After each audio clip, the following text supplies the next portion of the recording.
Me 16F with my mom, 32F.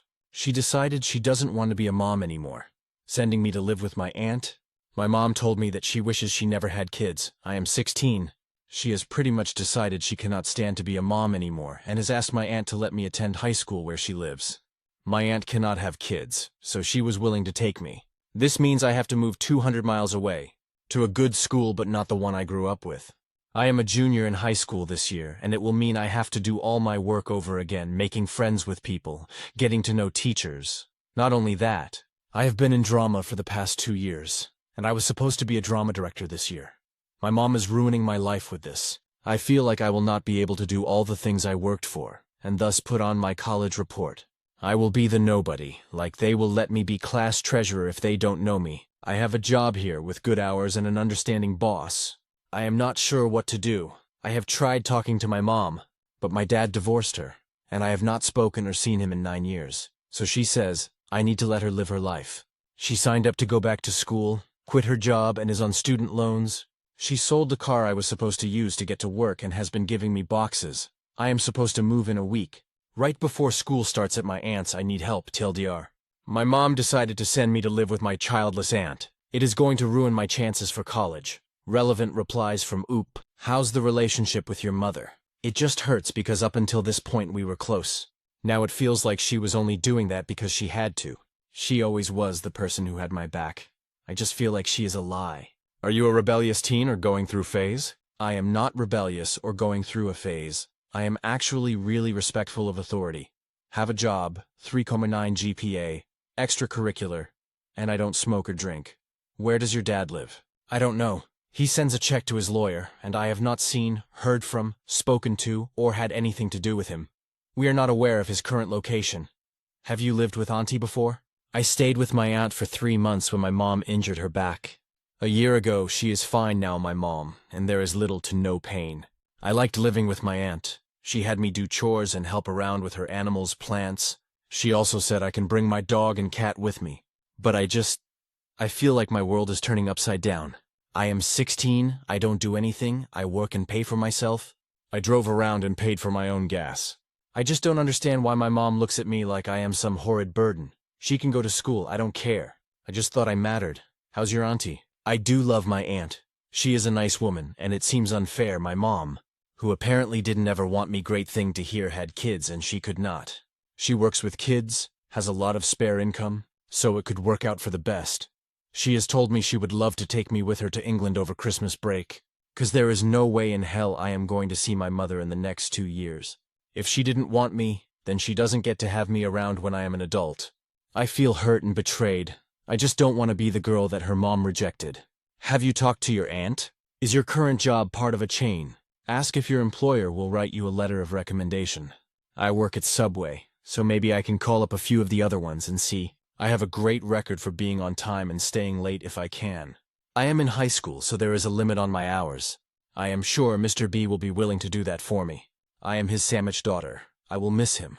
Auntie has been in touch with me. She said my mom is being stupid, but she would love to have me. She says she wants to take me clothes shopping, get me new bedding, and repaint the room before I get there. She is really trying hard, and that is the only thing about this whole shit situation that really makes me feel a little better. Final update, me 16F with my mom 32F. She decided she doesn't want to be a mom anymore, sending me to live with my aunt. I just wanted to give an update.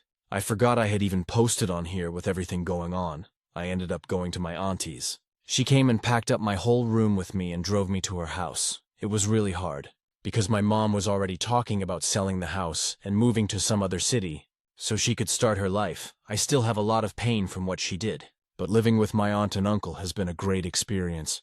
Mr. B, my boss, got me a job at a Subway where my aunt lives. I really like the people I work with. I started dating someone at my new school, and we have been together for 5 months. Dan's 17M is great, and we are in the same grade. He just turned 17, so we had the whole year together. School is ending in a few weeks, and we have plans to go to the beach with my aunt and uncle for a week. I met some new friends and got involved with volleyball and took part in drama. I also am assistant treasurer, because I was able to talk to the teacher in charge of the group and said I wanted experience. When she saw my transcripts, she said I could assist the girl who got the position. The girl Jolene is actually really cool, and we became pretty good friends. I still keep in touch with my friends from home, but I really feel like I have a great support system now. I haven't told anyone why I moved here just yet. Minus my boyfriend, because it's too embarrassing. And I don't like to talk about it. I was doing really good and had decided I didn't really want to see my mom again. Because who abandons their own kid? My mom came up last week and she has been waiting around to see me. I didn't know why until Saturday because my aunt finally told me. Because my mom barged into the house and refused to leave. Auntie asked if I wanted to talk to her, and I told her I would. My mom said she was so sorry for the way she treated me, that she wanted to know if I would move back for my senior year. She said we could pack up anytime I wanted. She then asked my aunt if she could stay in the guest room. My aunt said the room was mine. My mom said Lucy doesn't mind sharing. My mom tried really hard to get me to chat with her alone, but Auntie stayed with me. It came out that my mom wanted me to come home because her boyfriend left her and she blew through her money. Auntie told Mom she needed to leave and then told me that my mom had been calling her about the check my birth father sends her. I guess she contacted the lawyer, said I was in her custody, and my mom signed the papers my aunt asked her to. Mom didn't realize it meant the check was coming to Auntie, who said she put most of it into a savings account for me. There were some things she needed money for, and I'm grateful she is paying for me and keeping me. It could have been so much worse. I guess the checks were pretty big, so I just told my mom not to contact me again. It hurt, a lot. The only reason she wanted me around was because of a check. That said, I guess my aunt has my father's number. She said he wants to talk with me when I am ready. So there is that. I am not sure what to do now. It just hurts. TLDR. Been really happy until my mom came back to get me to live with her because of my check. Relevant comments. Commentaire. Congratulations on taking this so well. Of course it hurts and is embarrassing and all that. But you seem very mature. Much more so than someone who has not had to deal with anything like this. Because you have had these experiences, you will have an advantage starting college next year. You'll be surprised by how many of your peers are completely unprepared to make their own decisions and deal with their emotions on their own. Your aunt seems like a tough cookie too. Go, Auntie, reply. My aunt is amazing, awesome. I could write a book about how she is just the best friend I never had. We do things together all the time and people are like, "Is this your sister?" And she tells them, "No, it's my daughter." And it makes me want to cry, and I have told people she's my mom on more than one occasion. Commenter 2. Dear God, girl, stay with your aunt. Save most of your child support money for college technical training. Maybe use a little bit to help cover your aunt's costs if she needs it. Do not have unprotected sex with your boyfriend. Do not repeat the same cycle as your mother and become a teen mother. Good luck. Reply. I intend to stay with my aunt. My mom can go suck an egg. I have a job that I use for fun stuff. So most of the money from the child support goes into savings. My aunt uses a small amount of money for my insurance and food. They don't make a ton, so I don't mind them taking what they need. I am not going to become a teen mom. I am on BC and we haven't had sex yet. When we do, and if I become pregnant before I finish college? I live in a state where Planned Parenthood is pretty common. Commenter 3. Your aunt is awesome, and you should do something nice for her for Mother's Day, as she has been more of a mother to you than your own mom. Reply, I'm taking her out to dinner and paying for it. I'm excited. This will be the first time I saved up enough to do something really adult. Like go to a sit-down place. Commenter 4. Definitely a good move to stay with the aunt instead of the mom. It seems like she's only in it for the check. This is my more suspicious side talking. But maybe get a look at that savings account the money is going into. Speaking of the money, it seems like your father has been sending it for quite a while. There may be a perfectly good reason he isn't part of your life, but the reason could also have been your mother. Obviously, this is totally up to you, but it may be worth it to give him a call during this transitioning stage of your life. He may turn out to be a more worthy parent. Reply. I have access to the account and it's in my name. My aunt tells me what she gets, what she is spending the money on, and lets me know how much it cost. I'm saving about 75% of the money and then putting in my work checks into a checking account. My aunt isn't being sneaky and no one else has access to it. Commenter 5. Well, at least she's honest about it. But the bottom line is, she wants you back because of the money. Or so it seems. I dare say she's using you. Don't give in, she abandoned you, and only comes crawling back for your money. I'd highly recommend cutting off contract between the both of you for at least the time being. Also, props to your aunt. Give her a good hug. Reply. I have informed my mother I don't want to see her again. We got all my important files when I left the first time, and I don't need her for anything now. Stories number 2. AITJ for kicking my wife's brother out after he insulted me in my own house. I, 33M, have been married to my wife, 30F, for 4 years. Her brother, Jake, 27M, has always been difficult. He's the kind of guy who thinks he's smarter than everyone else, never holds a steady job, and somehow always ends up staying with family when he needs to get back on his feet. A couple of weeks ago, Jake asked if he could crash with us for a few days while he looked for an apartment. My wife felt bad for him, so I agreed, even though I wasn't thrilled. I said fine as long as it's temporary and he respects our space. From day one, he acted like our house was a hotel. He left dishes everywhere, blasted music in the morning, and kept borrowing my stuff without asking tools, chargers, even my jacket once. I tried to keep calm for my wife's sake, but I was getting irritated. The breaking point came last days. We had some friends over for dinner, and Jake decided to join uninvited. Everything was fine until he started making jokes about how I'm not good enough for my wife, saying things like, "She really downgraded when she married you. And you're lucky she didn't go for someone with a real career." Everyone went awkwardly quiet. I told him to knock it off, but he just laughed and said, "Relax, man. I'm just being honest. I lost my temper and told him to pack his stuff and get out." He called me insecure and said I was overreacting. My wife tried to calm things down, but I stood firm. I told her I won't tolerate someone disrespecting me in my own house. Jake left that night, but now my wife is upset, saying I embarrassed her brother and made things more dramatic than they needed to be. She thinks I should have just let it go until he found another place. Her parents also texted me saying family should stick together, and I should apologize for kicking him out. From my perspective, he disrespected me multiple times, and I simply enforced a boundary. So, AITJ for kicking my wife's brother out after he insulted me in front of everyone? Comments. Commenter 1 NTA. The brother needed to be embarrassed. He can go live with the parents.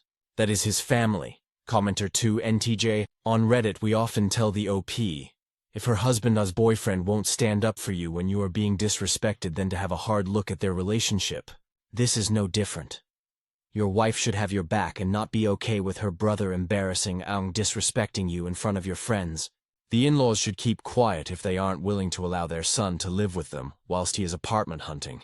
Commenter 3, you did the right thing. Respect is non-negotiable, especially in your own home. NTJ. Commenter 4, okay, reality check family. His parents, his sister, the extended family are enabling him and his behavior. He needs a big reality check, and the fact that he's not welcome at your house until he apologizes and means it is reasonable. One very small reality check for you. Of course, they're all angry. You kicked him out. He's a freeloader, and if they can't guilt or emotionally blackmail you into playing nice with him and letting him freeload off of you, guess what? One of them is going to get stuck with him, and none of them really want him because he is nasty. And the only reason they tolerate him is the all-powerful, but he's family. So of course they want you to apologize and let him come back and let him freeload off of you. It's clear the guy is rude and obnoxious. He probably could not actually hold a job because he hasn't learned how to be a decent human being, which includes being polite, reasonable, and knowing when to keep your mouth shut and knowing the difference between what belongs to you and what doesn't. But then again, at this point, he is looking forward to being able to make a career out of mooching off of other people and never actually having to have a life of his own. The only hope your family has is that he finds some woman who makes a decent living, and for some reason thinks he's good enough for her. 'Cause God knows at this point, he's not good enough for anybody. Stories number 3, AITA for expecting my sister to finally pay me back for her wedding 5 years later. I 32F am still so frustrated over this. And honestly, I need some outside perspective. 5 years ago, my sister 30F got married and was struggling financially at the time. I stepped in to help and ended up covering a big chunk of her wedding costs. The venue deposit, catering, and decorations. We agreed she'd pay me back once she got on her feet, and I trusted her. But every time I brought it up over the years, she'd brush it off with things like, "Don't worry about it," or, "You were such a big help. Just think of it as my gift from you." I didn't want to start family drama, so I let it slide, but it's always bothered me. Fast forward to last week, she calls asking if I can help her with a down payment for a new house. The amount she needs? Pretty much the same as what she still owes me. I told her I'd be willing to help, but only after she pays me back for the wedding first. She got defensive immediately, saying it's been so long and that I'm being unfair for holding it over her head. She insists she thought I had just gifted her the money. Now she's not speaking to me. and even my parents are trying to convince me to let it go for the sake of peace. But it feels like she's been taking advantage of my kindness for years, and I'm tired of pretending it's fine. So AITA for expecting her to pay me back after all this time? Or is she just avoiding accountability? Update. AITA for expecting my sister to finally pay me back for her wedding. 5 years later? Wow, I didn't expect my post to get as much attention as it did. Thank you to everyone who commented. I read through hundreds of them, and honestly, it gave me the clarity and backbone I really needed. So, here's what happened after I posted. A few days later, my sister texted me out of the blue with this passive-aggressive message saying, "I hope you're happy. Mom's upset because we're fighting again." "Money shouldn't come between family," I replied calmly. "That money isn't what's between us. It's her lack of honesty and accountability." She didn't like that. That night, she called me and launched into this emotional guilt trip about how hard things have been for her, how she and her husband are trying their best, and how it's just money, I told her point blank. "It's not just money, it's about respect. You promised to pay me back, and you never did." Then I said something I'd been holding in for years. "You only remember I exist when you need something." There was a long silence. Then she hung up, cue my parents stepping in. My mom called, saying I'm creating division, and that family doesn't keep score. My dad was more neutral, but admitted that my sister does have a history of forgetting her debts. Apparently, she's borrowed from him too. Here's where things really turned. My brother-in-law actually reached out to me privately. He apologized, said he didn't realize I'd paid for so much of the wedding, and that my sister had downplayed it as a small loan. He told me he'd talk to her about making things right. 2 days later, I got a transfer for exactly half the amount she owes me with a message. "It's not the full repayment, but it's progress. The real kicker?" My sister then posted this cryptic story on Facebook, so yeah, she's still being petty, but I honestly don't even care anymore. I finally stood up for myself, and that feels better than the money ever could. Verdict from me, I'm not the asshole. I was just tired of being the family ATM with a smile. If this whole thing taught me anything, it's that boundaries don't make you cold. They protect you from being taken advantage of. Comments. Commenter 1: Wow. I that her husband had no idea that you'd paid for as much of the wedding as you had. And funny that she suddenly had the dollar to pay you back. So you go, girl. And hold the line on not giving her money ever again. And lastly, screw your mom for continuing to take the side of the obvious golden child. We are all proud of you for standing your ground. Commenter 2: Why are bits of this missing? What was the message with the transfer? What was on Facebook? Commenter 3: I wonder how long her marriage is going to last now that her husband knows she is a liar. It's one thing to borrow money from family, but it's another to find out that your wife is not only fiscally irresponsible but is willing to lie. It must make him wonder what else she lies about. Commenter 4: I'd make sure I thank her husband and not her for the money, and only contact him in future about where the rest is. Clearly he has the sense that she doesn't because she's thick as hell and an awful person. Stories number 4. AITA for taking my daughter and cutting off my parents without telling them.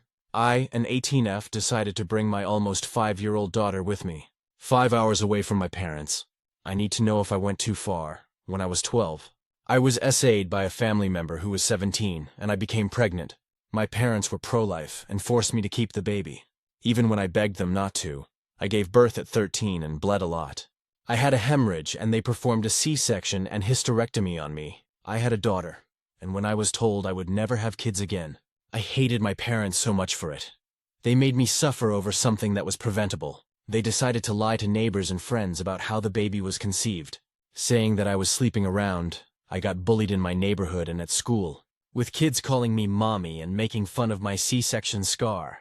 I lost a lot of friends because of it. There were rumors that I had STDs from sleeping around, and I probably didn't even know who the father was. The father of my daughter, he faced no trouble for the assault.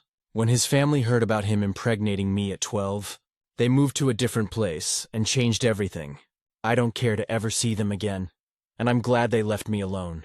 My parents decided to take care of my daughter and ignored me. The only good thing they gave me was therapy at one point. I used to hate my daughter for causing me this pain, but in therapy, my hatred shifted more towards my parents. They knew that for my height, age, and weight, I could have died giving birth, and they didn't care at all. She was innocent in this, and I didn't want my daughter to be raised by abusive, narcissistic parents. I didn't want them to take away my motherhood. I didn't want her to have generational trauma. So when I turned 18, I found my aunt on social media.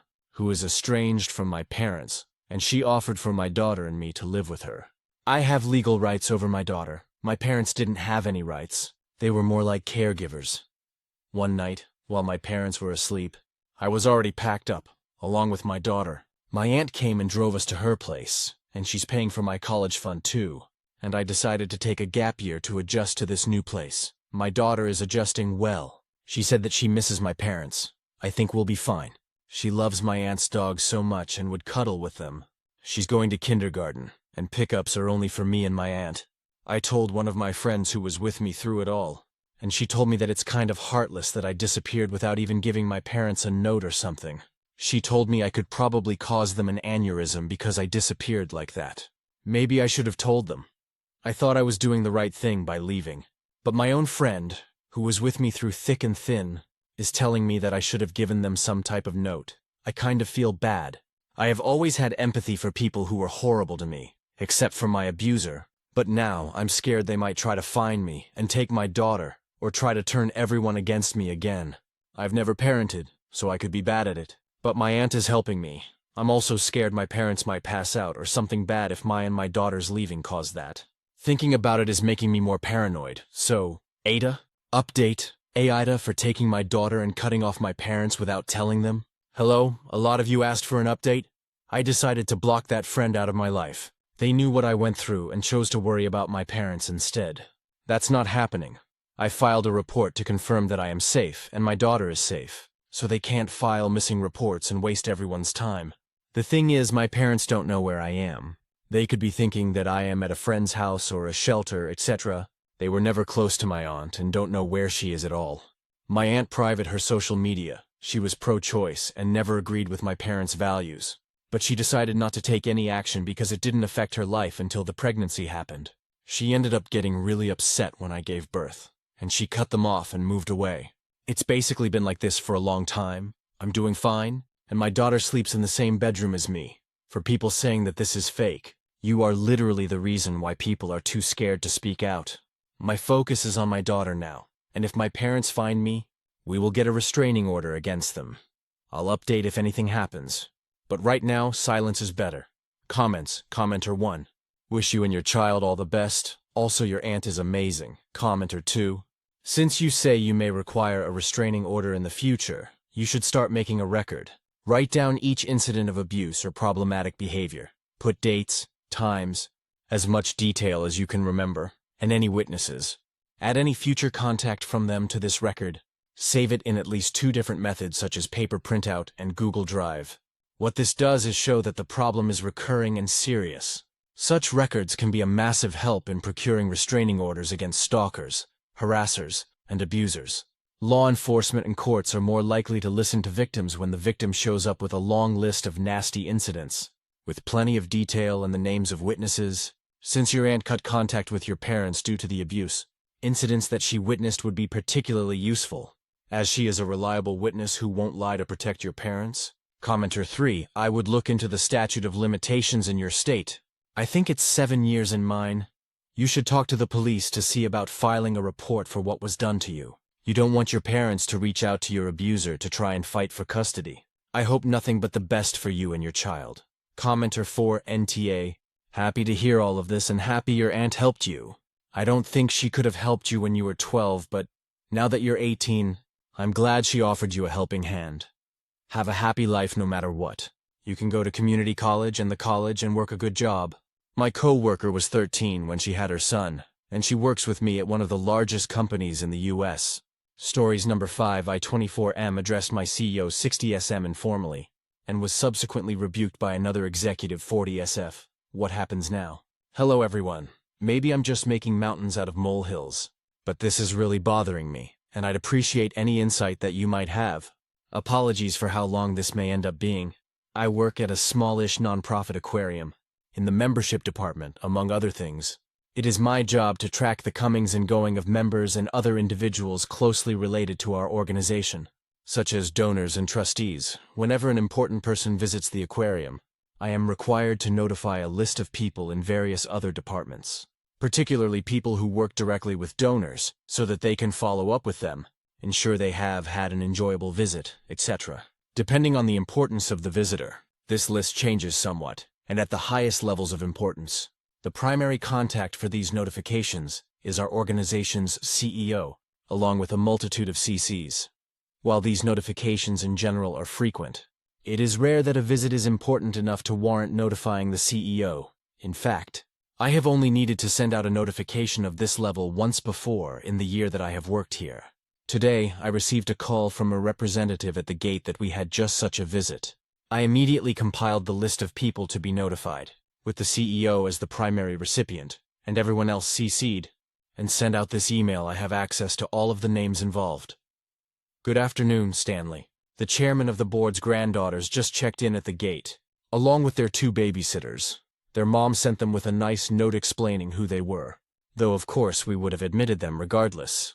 We provided them with tickets to feed the animals, and they are happily on their way. Commenter 1, aside from the specifics of their visit, this is identical to my previous notification I had sent to the CEO, and is basically the format I use for all notifications of this type, simply changing who I send it to. I have never had issues with these notifications before. Not 5 minutes later, I get an email from the Assistant Director of Donor Relations, Janice, also on the notification list, who I do not report to in any way. Commenter 2. It took me 312 years before I called Dr. President Stanley. He is usually the one to extend that privilege. Commenter 3. She had also CC'd my boss on her reply. For what reason, I can't imagine. Honestly, I was taken aback. I communicate with Janice frequently, as membership and donor relations tend to overlap. It being the holiday season means that we've been communicating even more, as donors like to purchase memberships as gifts for their friends and family. And I notify her when this happens. Let me be clear, everyone, and I do mean everyone, at my organization operates on a first-name basis. Regardless of age or position, I call my boss by her first name. I call her boss by her first name. I call the executive VP of guest relations our collective boss by his first name. This has never been an issue being an aquarium. We have many individuals here with degrees that give them a title, but we use first names with them as well. All correspondence with other people in the organization, whether we have met them personally or not, uses first names, even at my orientation. When I was being briefed on who the important people at the organization were, I was specifically told, Stanley is our CEO. He's very nice. When you meet him, he'll probably ask you to call him Stanley.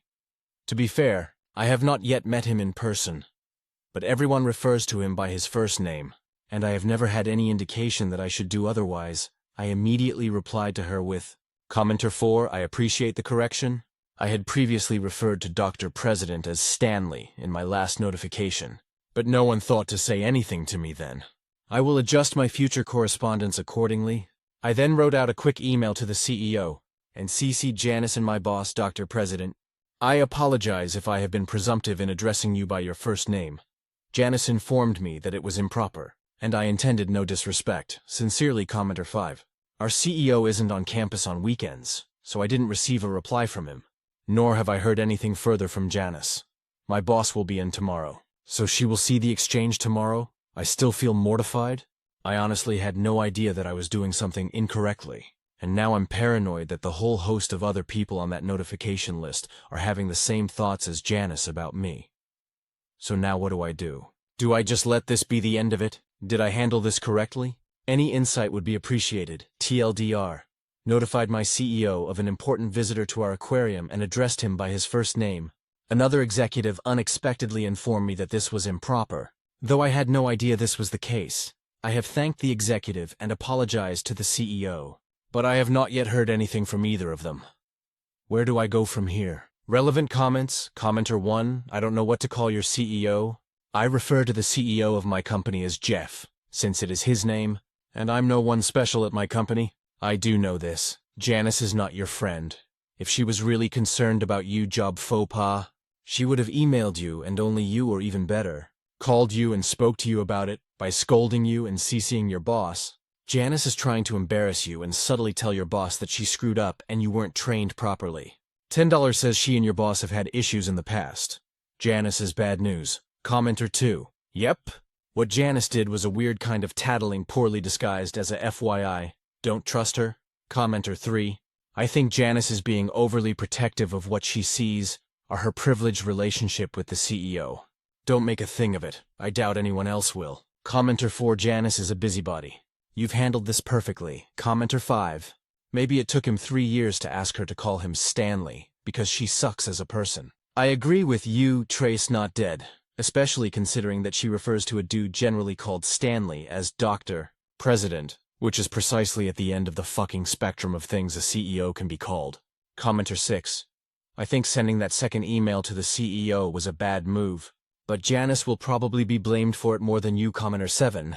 I don't agree at all. It was quick and respectful. Better to be forthcoming and direct. Plus, he is a CEO. He is going to read the email and move on to the 100 other things that are much more important than if the new guy called him by his first name. Trust me, this email will be forgotten a moment after he reads it, unless he really is the kind of asshole that needs to be called by his title. If that is the case, then better to move on from that place anyway. Commenter 8. Yes, I think that was a bad move as well. Non-profit CEOs are just about the busiest people on the planet. There's no sense in bugging him with any unnecessary emails. OP could have asked his own direct supervisor how to address CEO. And if Dr. President is the correct form of address, he could have then followed up with an inquiry about how to address the misstep. I work for a non-profit as well, and this is the path I would be expected to take in that situation. Update. I 24M addressed my CEO 60M informally, and was subsequently rebuked by another executive 40F. What happens now? First of all, thank you to everyone who took the time to reply to my original post. The general consensus was that I had handled the situation well, or at least as best as I could have, given my situation and experience. Even those of you who thought I'd screwed up said so in a way that was sensitive and respectful. So thank yous all around. Now on to the update. I mentioned in my original post that I had only sent one of these notifications to our CEO once before, and no one had said anything then when he replied to me that time. It was only one word, thanks. No salutation, no signature, just that one word, understandable. He's a busy man. But this is very important for understanding what happened this time. I got into work this morning, and opening my email, among my various other usual emails, I saw that the CEO had responded to my original notification email at about 7:30 p.m. last night, a Saturday.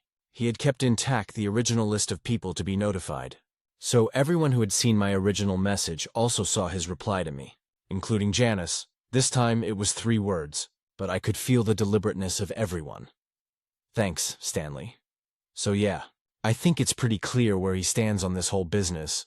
I feel a million times better, since the CEO is clearly a very classy guy. My boss also saw his response, and also told me that I'd done everything right, and not to worry about it. So everything worked out okay.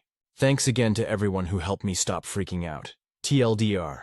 CEO sent a 3-word email that cleared up the whole situation and put the nosy executive in her place. Relevant comment. Commenter 1, thanks. Stanley, haha. That's great. Screw you, Janice. Commenter 2, fucking Janice. I had to work with a lady named Janice who was just like that. You handled this very well. Commenter 3. There's one in my workplace right now. She is a tyrant. But unfortunately, our CEO thinks she can do no wrong, and has made people who cross her apologize to her in front of an audience. It's just awful. But on the other hand, nobody sits with her at lunchtime in the cafeteria. So that's nice. Commenter 4. Ha, I read your original. And most people covered that you handled it in a classy, respectful way. So I didn't add my 2 cents since it was their 2 cents as well. Only a few people said Janice, and maybe the CEO would take it as a slight to Janice, however, unintentionally. Now that she's been put in her place by the CEO, perhaps you should start addressing her as Mrs. Janice last name. Kidding. But seriously, fuck Janice. Commenter 5.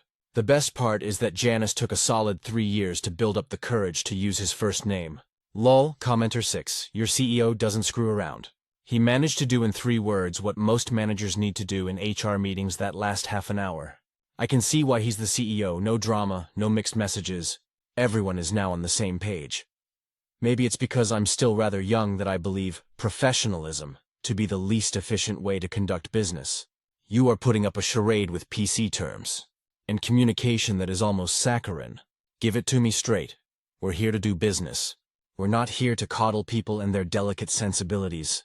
We don't need to go to HR for what should be light-hearted jokes. And we don't need to be sent emails from our leadership about how our CEO needs to be addressed. We're here to work. Stories number 6. AITA for refusing to let my parents have my daughter unless they spend proper one-on-one time with her. I grew up in the north of England, always feeling like the afterthought in my family. My younger sister had serious health issues, and my parents' attention was always on her. I understood why, but it left me feeling invisible. That dynamic never really changed. She was favored. I was forgotten and my health issues went untreated. Fast forward, I'm married with a daughter. We even moved to the same city as my parents, partly on the understanding that my mum, who doesn't work, would help with childcare when we had kids. But when my wife was ready to return to work, my parents suddenly said they could only do 1 day a week because they were already looking after my sister's kids 3 days out of 10, including overnights. My wife ended up leaving her job, which cost us financially, but we just managed. In the 3 years since, despite living around the corner, my parents have had my daughter overnight fewer than 10 times. They only ever ask last minute, and usually only when they already have my sister's kids. My daughter has even started thinking her cousins live with my parents because she only sees my parents when they are there. Recently, my parents asked again to have her overnight with the cousins. We said no. I told them they need to build a proper relationship with her, consistent one-on-one time. No comparisons to her cousins. No treating her like an add-on until then. They can't just slot her in when it's convenient. They refused, saying they don't want a relationship with rules and that they've already helped me in the past with money. So now it's my sister's turn. From my perspective, this isn't about free childcare. We don't need breaks from our daughter. It's about her not growing up feeling second best like I did. But now my parents are angry, and I feel like I've lost what little relationship I had with them. And for me, this is a hard line with no compromise. So, AITA for setting this boundary and refusing to let my parents have my daughter unless they commit to proper, consistent, and individual one-on-one time with her. Comments. Commenter 1, NTA. I'd tell them, if treating my daughter with love and respect is a rule that you don't think you can follow, then kindly remove yourself from her life. Reply. I feel like that is essentially where we are, but really want to check. I'm not going mad. Feels huge to cut them off completely, but my kids come first. Commenter 2. If your wife has support somewhere else, consider moving there. Your parents are never going to put you or your daughter first unless it's convenient for them. Stop torturing yourself by expecting them to change. Go very LC, come for holidays when it works for you, but try to spend more time with your wife's family or friends for holidays. Reply. Fortunately, my wife's mum has just sold her house, so her and her partner can buy a commuter caravan. Now they have retired to come spend more time with her grandkids. Amazing the lengths different people will go to. Commenter 3. You should move away from them for a new opportunity and the space that will create. Reply. Honestly, something we are considering. Remote part of Scotland is sounding nicer and nicer by the day. Commenter 4, NTA. Stay firm on your boundaries or you'll regret it like I do now. My parents practically raised my niece. My sister got pregnant on purpose from some random guy because I had moved out, gotten married, and pregnant before her. She felt that as the oldest she should have done all that first. The guy never stepped up, and as a result she lived with them and they helped raise her daughter. Every time they came to visit, either my sister or just her daughter came. As a result, I have very few pictures of just my parents with my kids. She had to be in every picture. It didn't seem like a big deal at the time. But now that my father has passed, it sucks that my kids don't have pictures of just them and him. Reply. Really sorry to hear that. Does feel like a glimpse into the future had I not acted. The only difference is my parents are all about the photos. They save photos with my daughter in them to pose at other times, so it looks like they see her more. Only realized that recently. Seems like public image on FB is important to them. Stories number 7. AITA for telling my husband that he absolutely ruined the birth of our child. Hi everyone, our daughter is now 8 weeks old, so obviously this whole argument has gone on a very, very long time. We both have been holding grudges, and neither of us think that we are wrong. My husband does not know I'm posting this, so I am going to keep it as anonymous as possible. So when I got pregnant with my daughter, my husband started in immediately telling me that I should have a home birth. I really do not know why he was so adamant on it, but he was. At first, I brushed him off and told him I would think about it because I was only 6 weeks pregnant. And the birth seemed so far off. Of course, it came quickly. And my husband would literally speak over me at doctor's appointments when my doctor would ask if I had a birth plan. This caused a few arguments between us in those 39 weeks of pregnancy, but I never really changed my mind. Eventually my husband's mother sat down and talked to me, and she told me all of the reasons why they did not want me to go to a hospital for the birth. I expressed my concerns about, safety of the baby and myself, but just like my husband, she brushed me off. I ended up telling my husband that I would take myself to the hospital when it was time, and that I did not want a home birth. He acted as if he didn't hear me. We met with a doula who was also very pushy. I felt overwhelmed and not supported at all. I was 36 weeks at that point, so when I went into labor, I was 39 weeks, and I begged, absolutely begged my husband to take me to the hospital where my doctor is. He wouldn't. He spoke to me condescendingly and called the doula instead. I was in labor for about 3 days, active labor for around the last 22 hours. I cried the whole time. I just felt something was wrong. I was scared, and oftentimes they left me alone. The doula told me that if active pushing and labor reached 24 hours, I had to go into the hospital. I remember thinking that I could not decide which was worse, staying in labor for another 2 hours or having my baby right there. When she was finally out, I don't even remember wanting to hold her. I just remember crying out of relief. Obviously, I am okay now. But I did not have a good experience. On my first appointment after birth with my doctor, she was very shocked I had the baby. She was concerned. I was so upset. I told my husband that he absolutely ruined it for me. I truly never want to go through that again. I hear mothers say that they forget all the pain the second they have the baby, but I didn't. I love my daughter so much, but it was horrible and it was entirely his fault. So, I told him that, several times. He rolls his eyes every time and tells me how mothers are strong, and how I am not trying to be strong. I told him that if we ever have another baby, which he wants, that I will never do a home birth ever again. His response is, "We'll see." I cannot possibly be TA here, can I? Everyone around me is acting like this is so normal, but it's not. Is it? Relevant comments, commenter 1. How the heck does this even happen? Why didn't you call your doctor or an ambulance when you were in labor for 3 damn days? Did they lock you in a room and steal your phone? Reply, no, not that extreme, lol. With the exception of the 22 hours of active labor, I know that they probably would have sent me home anyway. I did call my doctor right when it first started, and my husband was standing right there to snatch my phone away and say, "Told you." When she said to only come in when they were every 5 minutes, those first 2 days were not so bad. It was the last 22 hours that were the worst, yeah. She was surprised I had the baby, because she said it might have been false labor when I called due to the symptoms I described. She suggested I walk around and see if the contractions go away. If they didn't, I could come in when they were 5 apart, obviously. They did not go away, but they did not become 5 mins apart until about 2 days later. And since I never called or went in, she assumed it was false labor, so it was surprising to see me with the baby. This is really real, and I am not stupid. Like people are saying to me, I have explained why I did not call. I understand I should have. Commenter 1. What was the reason they wanted you to have a home birth? I mean, did they ever express a reason that might have made some sense? They just kept saying that it was more natural and would be better for bonding. This kinda surprised me because it is not like we are like that day to day. My mill listed all these reasons why it would be safer too. As in at the hospital, they force women to have C-sections and get epidurals. Commenter 2. Jesus Christ. As someone who had a hospital birth for my first, and a home birth for my second, this sounds absolutely horrifying. Never would I recommend to anyone to have a home birth the first time round. Like, if that's what you want to do, then you go for it. But I couldn't in good conscience recommend it, because you don't know your body and how it's going to react to labor at all.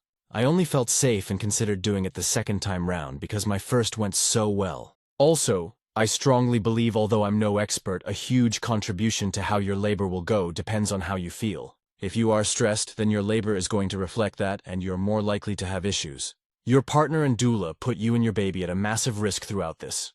Risk to your life aside, the mere fact that your partner completely dismissed your wants and needs and basic human rights tells me you don't want him as a partner anymore. Because what else is he going to control and put you at risk for? Nope, nope, nope. I hope you have a strong family network you can rely on, my love, because this man and his family are not it. Reply.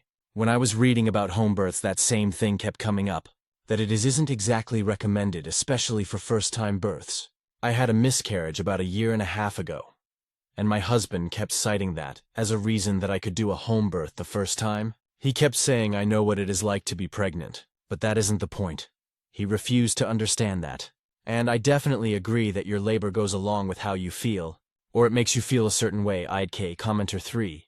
Why are you still with a man who ignored all your wishes, and was able to ignore your crying, fear, and pain for hours just to get his way? A normal, loving person wouldn't be able to stand seeing you suffering at all, let alone for this long, NTA, but YWBTA if you stay with this abusive prick. Reply, I am not trying to defend him or anything, but he was trying to be supportive during the whole process, especially the last part. It was me who made it very isolating because I just was blaming him for being home in the first place, which is his fault. But I hope you know what I mean. Commenter 4. YTA, sorry, but you are still planning to have another baby with this guy? You are the one giving birth and should decide what you want. Instead, you're standing up for yourself. You let them leave you in pain for a super long time? I worry about this baby. Is he going to let her cry because he doesn't think anything is wrong? If she gets sick, will he just say let it run its course? Your husband and the doula are not good people. Reply. He actually isn't this way for pretty much anything else. He loves our baby so much, and she is very well taken care of. He would not do anything like that to her. I do not know why he did it to me. Commenter 5. NTA. I try not to be quick to judge on here, but you definitely aren't overreacting. And this is a massive red flag. Obviously, a father should be involved in decisions for his child. He should get a say, and it should be respected. But when it comes to birth, the mother's choices should matter so much more. Requesting you consider a home birth and asking you to research it even is fine. Forcing you is so beyond okay. Childbirth is so hard on a woman's body, and there are so many things that can go wrong. Choosing a home birth isn't wrong, but it should be the mother's choice. Putting you under unnecessary stress could have caused complications. Also, your husband could be in control. Your husband showed no concern or consideration for your safety or the safety of your child. Disregarded your feelings, your comfort, your autonomy. This is not the actions of someone who loves you. I'm sorry this happened. And this must be so hard. You've just had a baby. Please really consider if you are safe with this man. If your child is truly safe. If you really want to parent with him. If this is how he handles childbirth. How is going to handle parenting disagreements going forward? I hope you have support you can trust. Who can help you? How old are UP and her husband? She needs to talk with her doctor about birth control. Reply. I already talked to my doctor about birth control because I do not want to even think about having another baby right now. I don't know if that makes me a bad mom. I don't even know if I am a good mom right now. And my husband is 30 and I am 21. Can OP go to her family for support? Reply. Maybe IDK, not to get into too much detail, but my sister and I don't talk to our parents and we don't really talk either. Anyway, I do not think I could take my daughter anywhere without a fuss from my husband. Or go anywhere for that matter. Commenter 6, get a lawyer, file for emergency custody. I'll bet 100 internet dollars that the next fight is going to be over vaccines. OP, did your baby get the newborn checks? Reply, yes she did. She has gotten everything that the doctors have suggested for up to her age. He has had no problem with that, in fact he wanted her to. I have also had all the postpartum visits and I am fine. We are not people who are usually against medical advice. I am not sure why this happened to me. UP's location and if she can move away from her husband. Reply, I'm in Georgia right now, but I was born in Florida, and if I had a choice, I would go back there. OP on her husband's background and how they met. Reply, thank you very much for this comment. I am severely overwhelmed with a screeching baby, but I really do appreciate the kindness. My husband is not a horrible person. He is very far from perfect, but he is not horrible or evil. Even if he was, I cannot leave my marriage. I have said this in another comment.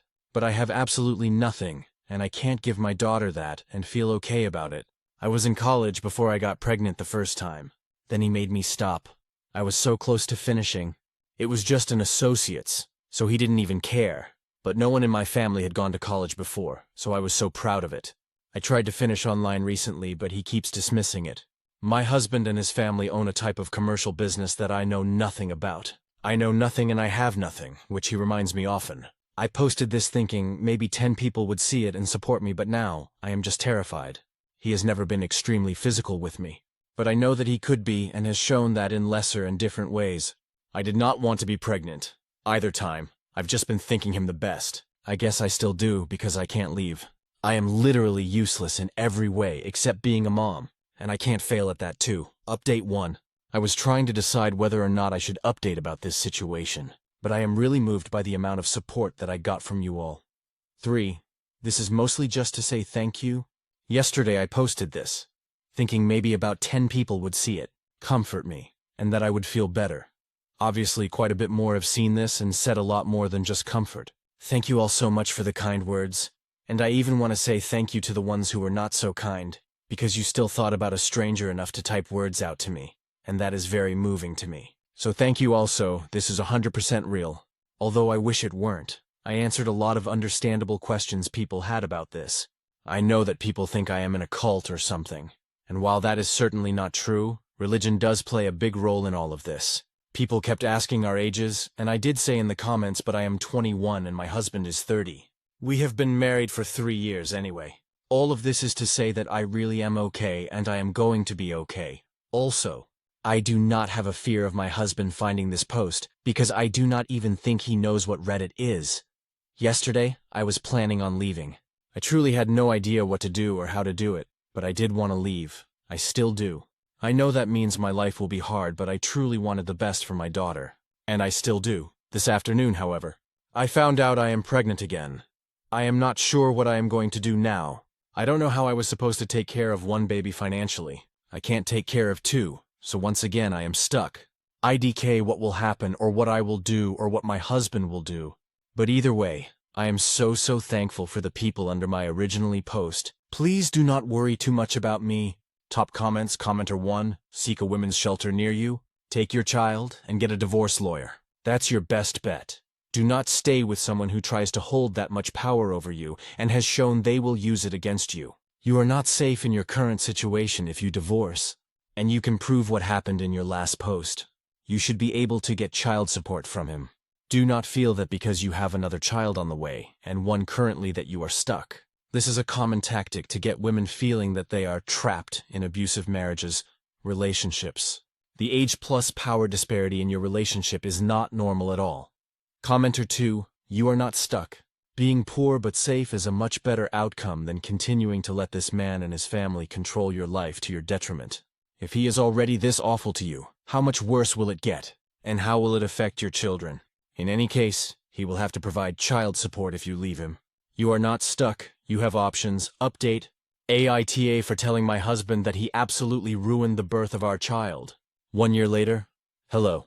I'm not sure if anyone remembers me or my post from about a year ago. I logged off there at the end because people were accusing me of making it up or being a fake account because someone commented something on the post. I can promise you it was never fake. I'm still here a year later. I really honestly just remembered this account. And I remember so many of the kind messages I got both on the post and on chats. I just wanted to say thank you. I'm away from my ex-husband. You guys helped me open my eyes to so much worse things he was doing than what I posted about. I have 2 daughters now, and I just can't imagine raising either of them with a man like him. And without you guys or the post, I would have done it, so thank you. I am now 22 years old, and I shiver to think about the fact that I probably would have spent the rest of my life with him. If you're a young mom like me, please trust me that you can do it. Truly from the bottom of my heart, thank you. This is a silly website, and it was a moment of desperation for me, but it changed my life. And if you're a woman sitting here reading this thinking there's no way you'll ever get away from your person, just remember that 1 year can change your life. Just read my posts from a year ago and chose a better life for yourself and for your babies. They deserve it, and you deserve peace and happiness. Thank you again. Relevant comments. Commenter 1. I remember your post and you saying if you ever had another child you wouldn't do a home birth again. It sounds like you had another daughter. Were you able to get away from that monster in time to have a better birthing experience this time around? Reply, yes, I was pregnant when I left, but I had my second daughter at a women's hospital. It was an amazing experience. I don't want anyone to be scared because of my story. Babies are wonderful. Commenter 2. Please tell us. Did you end up reporting him for deprivation of liberty and the doula for unsafe practices? Reply, yes. Commenter 3. I'm glad you got out of an abusive situation. What is the story with the second daughter? Did you get pregnant again immediately? That's awfully fast. Reply. Pregnant approx 8-9 weeks postpartum. Yes. Wasn't exactly my choice, and I love my daughter so much, so I'll never not be grateful for her. But it wasn't ideal. But being pregnant again made me rethink everything. She saved me. Stories number 8. AIO for thinking of leaving my boyfriend after he slapped me during an argument. So I 26F have been dating my boyfriend 29M for about 2 years. We've had our ups and downs, but I always felt like we had good communication. That all changed last weekend. We were arguing about something stupid. Honestly, it started because I wanted to leave a party earlier, and he wanted to stay. It escalated in the car on the way home. He started yelling at me for being controlling, and I told him I didn't like being spoken to like that. When we got back to the apartment, I said I was done with the conversation and wanted to sleep it off. That's when he snapped. He grabbed my wrist, and when I tried to pull away, he slapped me across the face. I froze. I was completely shocked. He immediately started apologizing, saying he just lost it, and that it would never happen again. The next morning, he acted like it was no big deal and told me I was being dramatic. I tried to explain how unsafe it made me feel, but he brushed it off, saying it was just one mistake. I keep going back and forth in my head. Part of me thinks if he did it once, he'll do it again. Another part of me wonders if I'm giving up too soon after one terrible night. I know people make mistakes, but this doesn't feel like something I can just forgive and move on from. It feels like a line was crossed that we can't come back from. AIO for considering ending the relationship over this. Update: AIO for thinking of leaving my boyfriend after he slapped me during an argument. I hadn't planned on posting an update, but a lot has happened since my last post. So I figured I'd tell you all, after taking some time to think. I decided to give him another chance. I know. Everyone told me not to. But he seemed genuinely remorseful at the time. He promised he'd never raise his hand again, that he'd go to therapy, that he just lost control that one night, and I wanted to believe him. I wanted to believe the version of him that I fell in love with was still in there somewhere. For a few weeks, things actually seemed better. He was more gentle, more patient, constantly checking in and saying he was working on himself. I started to think maybe we could move past it. But then last weekend, it all came crashing down again. He wanted me to meet his parents, something I wasn't ready for. I told him I'd rather wait until we've had more time to rebuild trust. He completely lost it. He started yelling again, saying I didn't love him anymore, that I was the one ruining things. The more I tried to calm him down, the angrier he got. His voice got louder. His face changed, and suddenly I saw that same rage from before. He slammed his hand on the table and got in my face, shouting words I can't even repeat. That was it for me. I grabbed my bag, ran out the door, and didn't look back. I blocked his number. Looking back, I can't believe I ever convinced myself that kind of behavior could change. I thought forgiveness would heal things. But all it did was teach him I'd stay no matter what he did. I should have left the first time. I really shouldn't have forgiven him. People never learn from what happened. Comments. Commenter 1. Manipulating you into meeting the parents so you'd be trapped. Classic. Right now I'm reading a book called Why Does He Do That? About abusive, controlling men. Written by a counselor who has worked with hundreds of them.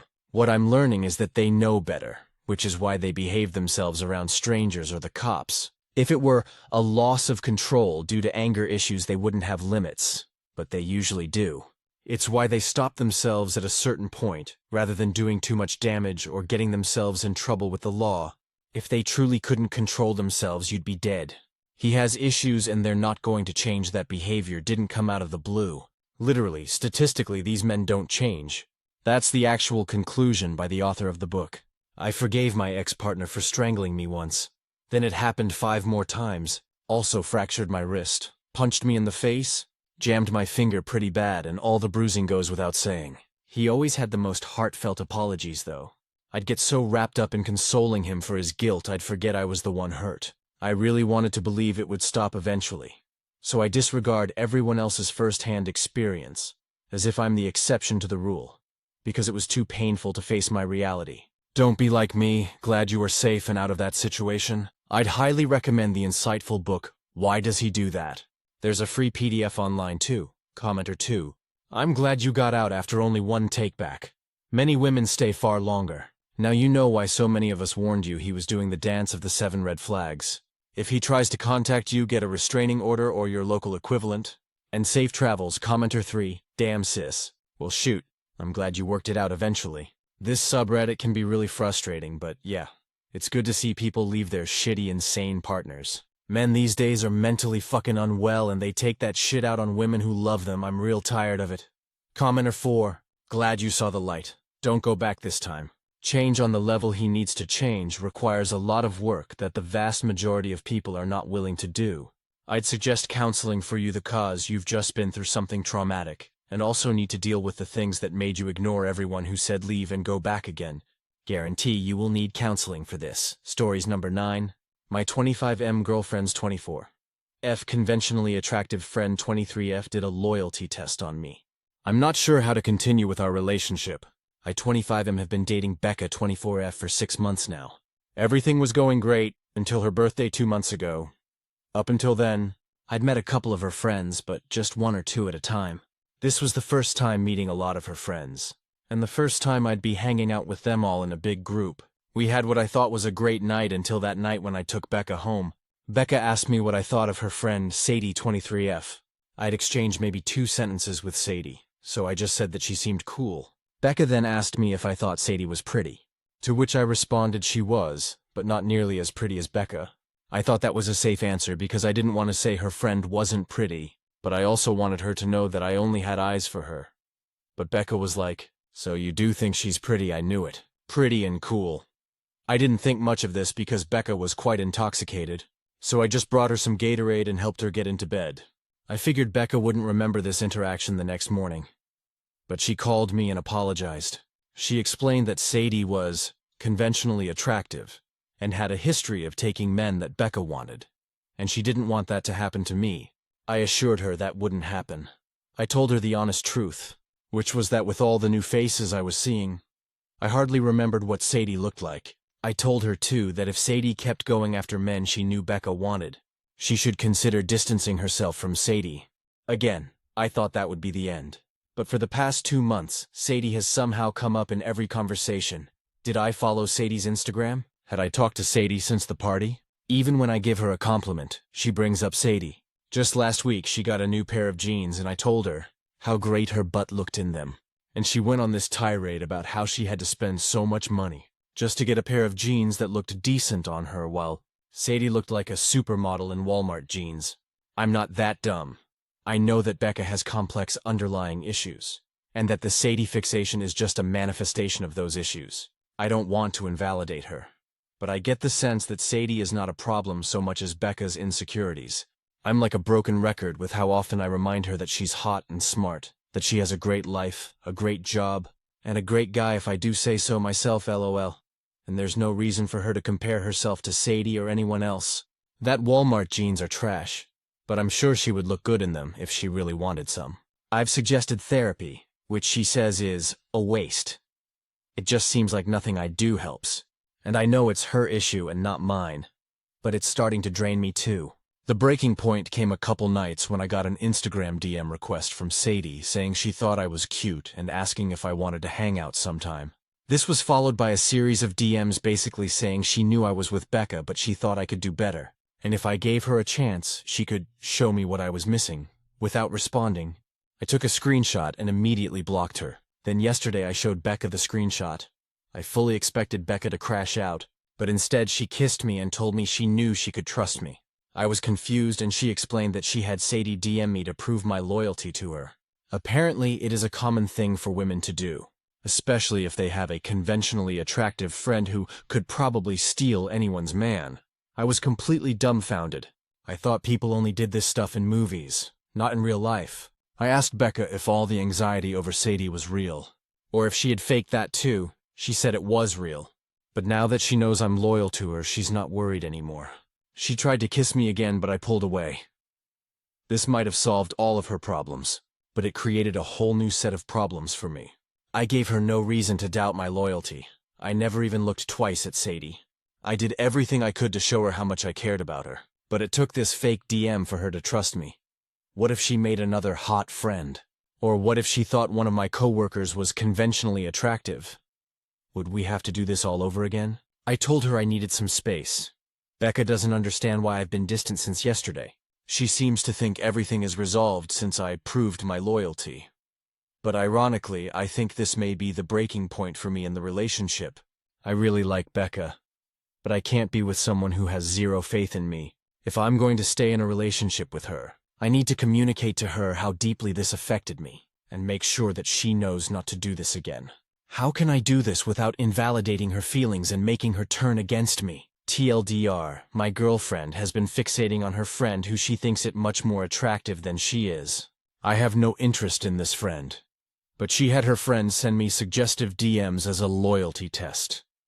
This is making me question our relationship, and I need to effectively communicate to her that she hurt me without making her upset. Comments. Commenter 1. You can tell her that while you may have passed her loyalty test, she failed your don't play stupid mind games with your partner test. Commenter 2. Remember how you said therapy was a waste? I strongly disagree. In fact, I can't see a way for us to move forward without it. And even then, I can't promise I'll be able to get past you thinking this was a good and appropriate way to deal with your insecurities. She can feel whatever feelings she wants. You don't need to validate or coddle them, and if she still refuses to admit she's done anything wrong, then don't waste any further time trying to explain to her. Just move on. Commenter 3. This is crazy. She tried to trick you and trap you. You sound like a good guy. She definitely needs to get therapy, and I would end the relationship right here and now, as this will only get worse over time for her. The fact she doesn't recognize what she did was wrong is a massive red flag. Commenter 4. Don't worry about invalidating her feeling as much getting her to validate yours. You've been doing a lot more lifting in this relationship than most men in this sub would. And to be honest, it sounds like it's her turn. I don't know what the infatuation with women trying to trap their SOs doing something wrong in a fictitious scenario that they create. It's toxic and it's unhealthy if you want her to see what she did and understand how truly toxic it is.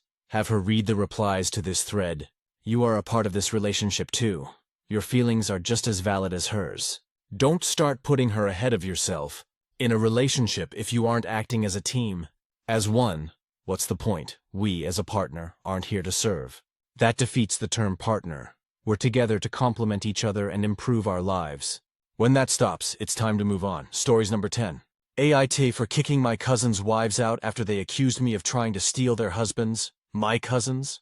Edit. None of the people in this situation are my actual biological cousins. They are from the same ethnic background as my family, but I have no actual first, second, third, or fourth cousins in this country. I'm sorry for not making that clearer. Also, this all happened little over a day ago, so my updates might take time. Thank you for your patience and engagement.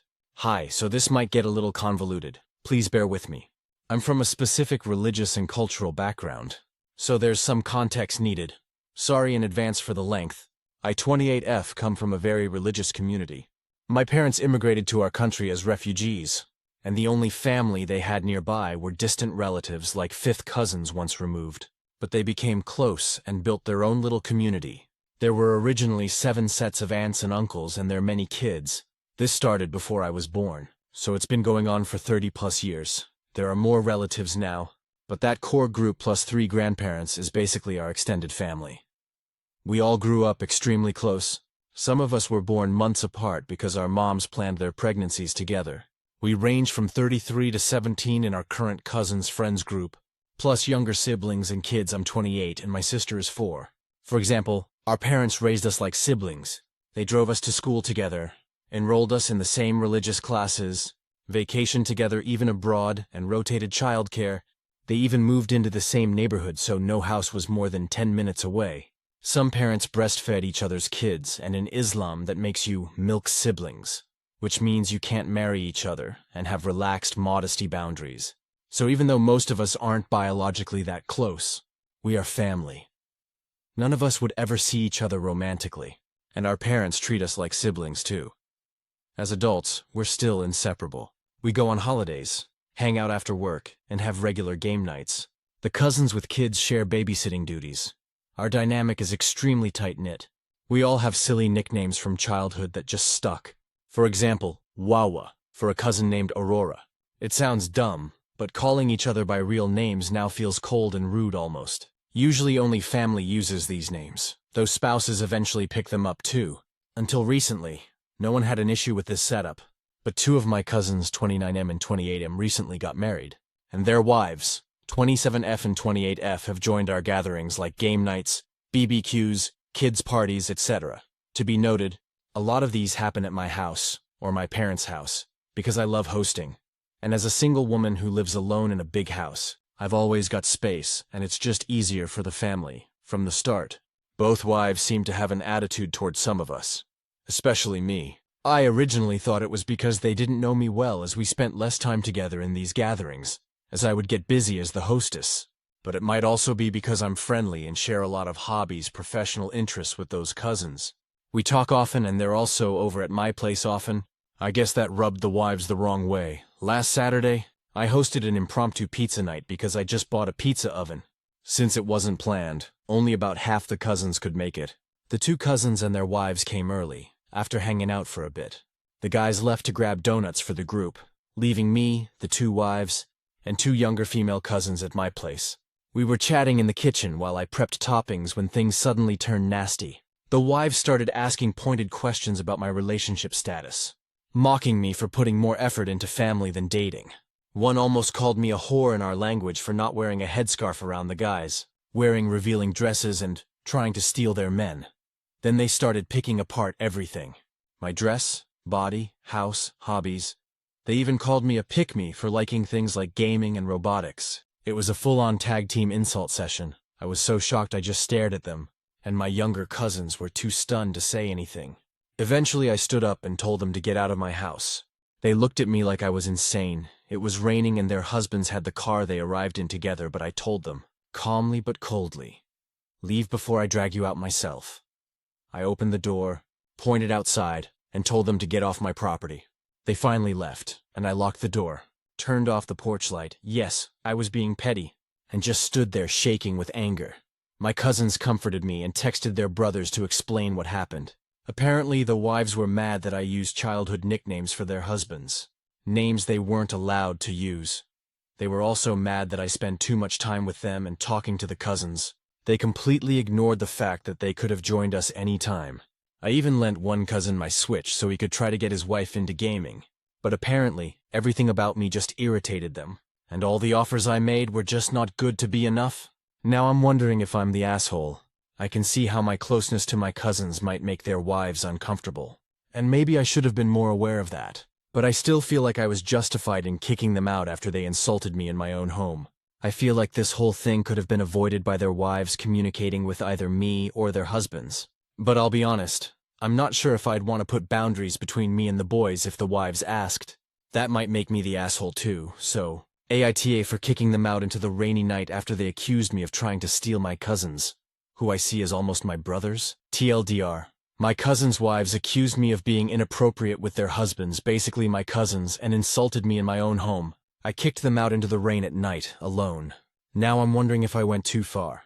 Comments. Commenter 1.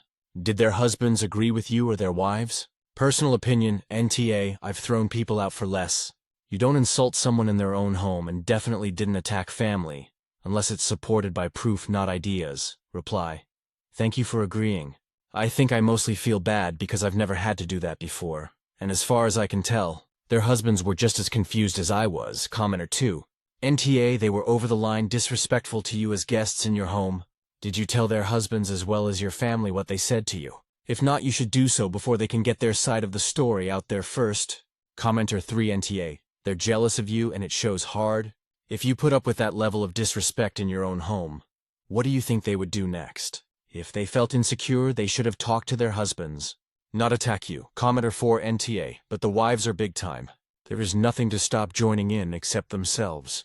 They are disrespectful and calling you names and trying to ridicule you for having the same interests as your cousins, especially in your own home, and waiting until their husbands are not there. You are correct in kicking them out, and need to apologize to you before you allow them to visit your home again. Update. AITA for kicking out my cousins' wives after they accused me of trying to steal their husbands. My cousins? After I kicked out my cousins' wives that night Tuesday, everything turned into a blur. My other cousins were texting and calling their brothers while I just stood there trying to process what had happened. From what I understand now, the wives didn't like how close I was with their husbands, the childhood nicknames, or that the guys were often at my house after work. To be fair, they were over a lot, at least twice a week, and yes, I don't dress modestly by our community's standards when I'm home. I wear short dresses, if you could call an almost knee-length dress short. But to me, these men are basically my brothers. We grew up together, and modesty rules are different between family. Anyway, the guys picked up their wives about 10-15 minutes later. They didn't come inside or speak to me. They didn't respond to my messages that night or the next day, and the wives blocked me on social media. From what I've been told since, the cousins think their wives crossed a line, but they're still siding with them and have cut or reduced contact with me. This morning, I went to my parents' house, trying to pretend everything was normal. Big mistake. It turns out everyone had been talking about me behind my back. My mom barely looked at me, and my dad didn't speak to me at all. When my mom finally did talk, she told me that all the parents have been on the phone non-stop. Apparently, everyone thinks the wife's behavior was excusable, especially because one of them, 27F, just announced she's 2 months pregnant. Now, I'm being called cruel for throwing a pregnant woman out into the rain, while her insults toward me are being excused as pregnancy hormones. Her husband isn't mad at her, and her in-laws are defending her because it's their first grandchild. They're even pushing to have me excluded from family events for her comfort. And she needs to be comfortable, because otherwise, she could go and move back to her parents' state with the baby. The second wife's behavior is also being brushed off, somehow. I'm now the suspicious one because the guy spent so much time with me. People are whispering that I must have been sleeping with them, even though both cousins denied it. Everyone assumes one of them must be lying, or both of them. When I posted yesterday, I genuinely didn't consider the effects their accusations of sleeping with my cousin would be.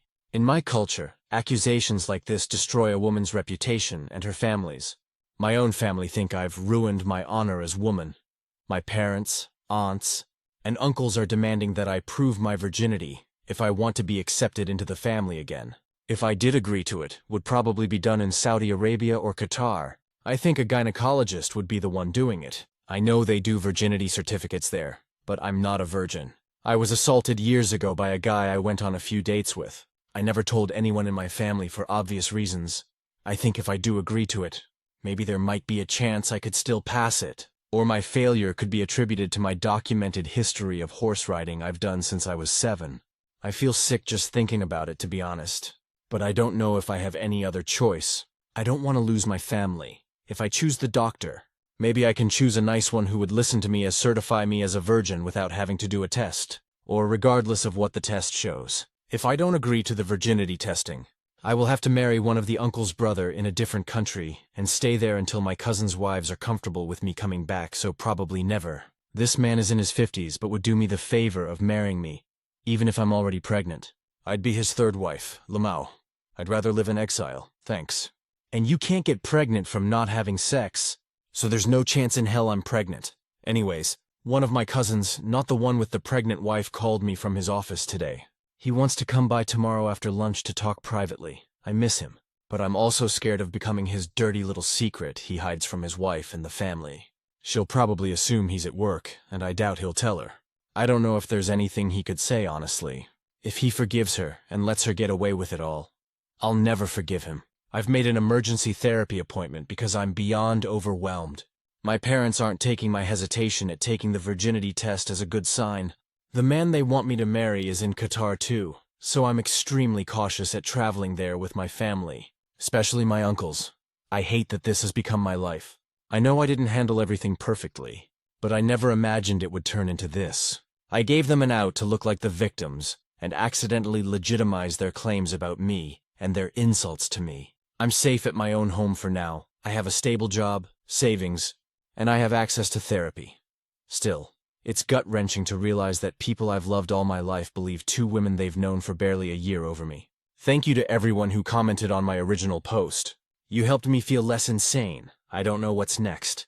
But hopefully this is the worst things get. Comments, commenter 1. Holy shit, this went from family drama to full-on nightmare real fast. You don't owe anyone proof of anything. Your fame's lost in toxic tradition. Stay safe and keep that distance. 4. Reply, you're right. I didn't see this coming either. The whole thing gave me whiplash, and I've been nauseous all day. I didn't expect it all to come crumbling down on me. I wish I could get them to see things differently, and pull them out of it, but I don't know. It all sucks. Commenter 2. What you have described is basically a cult, and you are a hostage, or you can be excommunicated. You better decide very quickly how you want to live the rest of your life. The fact that they could turn on you this quickly just shows you that they don't really care about you. They just care about their cult. Commenter 3. OP, I am genuinely scared for your safety at this point. Please don't meet with your cousin in private, but save his messages. If you can disconnect from your family, do not go to Qatar, and make sure you only go to public places. If you have friends, let them know where you are, how long you're supposed to be there, and when you're leaving. Let the authorities know where you are, and about your parents' plan for you to be married off. No, they're not going to arrest anyone. But if something were to happen, there would be a paper trail. Many women in your position have been kidnapped or honor killed. You may think your family would not do that to you. But based upon this escalation in events, it is better to be safe than sorry. Reply: I'm not sure how much the police in my country can do.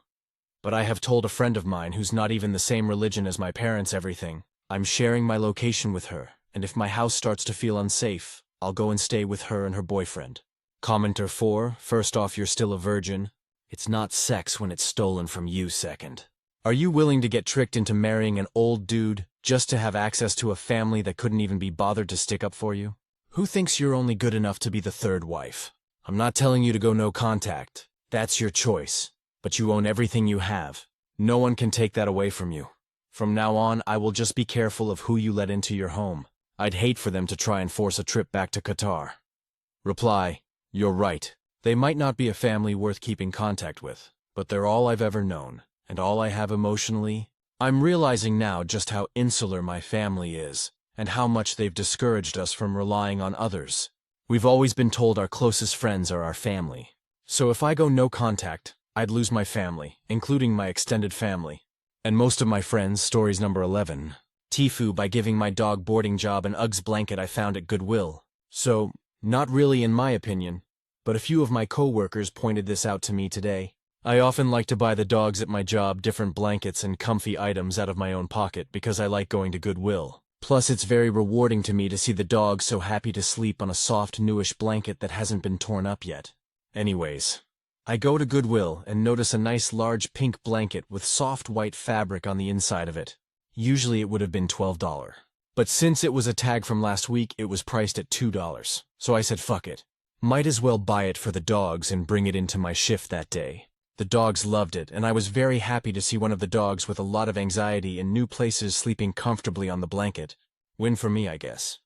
Fast forward to my next shift 3 days later. I was talking to my coworkers and they brought up that someone had brought in an Uggs blanket for the dogs to use when it could have been used as a normal blanket for their house. I spoke up and said it was me that brought it in, and since I don't follow brands, I didn't know. But after getting curious on my shift, the same blanket is going for $108 on Amazon right now. At the end of the day, I really don't care about the blanket, but my coworkers think I fucked up. TLDR. I didn't know the brand of a blanket I got for $2 at Goodwill was worth $108, and some doggos got a really comfortable blanket to sleep on. Comments: Commenter 1, no fuck up here. Just compassionate fucking bastard. And we could use a lot more of those in life. Commenter 2, your coworkers are tripping. You scored a luxury blanket for $2 and gave anxious pups the nap of a lifetime. That's not a fuck up, that's a legendary win. The dogs are living their best lives, and that's all that matters. Commenter 3. Who cares about the value? You turned a $2 find into pure joy for some anxious pups. That's a better return on investment than any resale value. Your coworkers are missing the point entirely. Commenter 4. Dogs are fully capable of enjoying some good quality snuggles and softness. Sounds like $2 well spent for some pups to enjoy a bit of gentle, non-invasive pampering. Besides, it's a Goodwill blanket. For all your coworkers know, someone died in it. Or a toddler had a horrific blowout diaper on it that the original owner couldn't forget about. Stories number 12. My wife may never walk again. My pregnant wife works in the medical field. Got a call a couple days ago that she hurt herself and her arms were hurting and starting to go numb. She said she talked to her doctor and was waiting for them to call back. I told her let me know if I needed to come get her or not. An hour later she says they told her it is probably nothing but she wanted to go home. I go to pick her up, and when I get there, she's in tears and can't move her arms, and can't move her fingers. As we walk outside, I told her we're going to ER. We get to ER, and between work and ER, she can no longer feel her legs, and they are uncontrollably spasming every 3 to 5 seconds. They call a med alert or something like that crew, and they lift her out of the car and onto a stretcher. We go inside and they check her out and do ultrasound and say baby is fine, strong heartbeat. Couple hours later, they get her into an MRI and check out her spine C and T. The results come back clear with no visible signs of damage. We've been here for 36 hours and they are clueless neurologists' exact word as to what is going on. She can't feel or move anything below her chest. She can move her arms up to her wrists, but can't move her fingers, no twitch, no squeeze, or anything else. The doctor is saying she doesn't think it will be lasting, but she can't guarantee anything. At this time, I'm terrified and beyond scared that she may not walk again or have any use of her extremities. I'm trying to stay calm and strong for her, but when she sleeps, I find myself, more often than not, in tears. I walked downstairs and broke down talking to a stranger, and he stopped me and gave me a hug, and I couldn't help but cling to him probably longer than he would have liked. If you're a praying person, please send one our way. Updates. We discussed GBS with the neurologist and doctor. Both agreed to rule it out. Their reasoning was this was rapidly onset, not gradually. It also started in her hands or arms and later moved to her legs, feet. GBS generally starts over time, and in the feet first, and then works upwards. I asked about transverse myelitis. They ruled it out also, but don't remember the reasoning. They are performing a lumbar MRI currently. The neurologist wanted to get a complete picture of everything to help rule things out. He also ordered a LP to rule out things like meningitis. Apologies for the short update. I only had a few minutes to write this out. I'll update again as I get more info. Comments. Commenter 1. How did she hurt herself? Reply. We don't really know. She said she was with a patient and heard a pop in her back shoulder, and immediately lost strength in her hands, and it quickly deteriorated after that. Commenter 2. Apparently pregnancy can cause paralysis in rare cases but treatable. Hopefully they find something in the labs. So sorry this is happening. Thoughts and prayers to you both. Commenter 3. Make sure they rule out Guillain-Barré syndrome GBS. Friend who is a ripped coach thought they popped something working out and slowly showed symptoms like your wife. Sending prayers. Commenter 4. I was just coming here to say that I had GBS when I was a kid. Got up in the middle of the night to pee and my legs stopped working. Then I couldn't feel anything in my feet. My hands were tingly. I was in the hospital a month after being diagnosed with Guillain-Barré. I'm now an adult, a mom, a wife, and fully able to walk. Many thoughts and prayers to your wife and to you. Update. I posted several weeks ago about my pregnant wife having an accident or whatever you'd call it while at work. Quick overview. She felt a pop in her shoulders and lost feeling in her arms and hands. I picked her up from work, and on the way to the hospital she lost feeling, movement in her legs. Got to the hospital and they did all kinds of tests including MRI, ultrasound, EEG, EMG, echocardiogram, EKG, and so many others. They also confirmed baby was good. Update. They decided wrongly. Read more below on functional neurological disorder. They planned on physical therapy being the best course of action. More to the story. They reached out to the inpatient rehab facility IPRF near us, and they denied us going there. They also reached out to the several places within neighboring states, and they all denied us as well. Our next option would be skilled nursing, but our insurance didn't cover that, and it would have cost $2,000 a week and minimum of 3 months at a time. They also told us my insurance was not covering the hospital stay either. Talk about a kick in the nuts. Over the last 7-8 years I've made friends with a couple PTs here in town. I reached out to my neighbor, and she works at a different type of facility, but had friends that worked there. She said she'd reach out and find out more info. I also made friends with a guy that worked at another PT facility here in town. He was a groomsman in my wedding, and I was one in his also.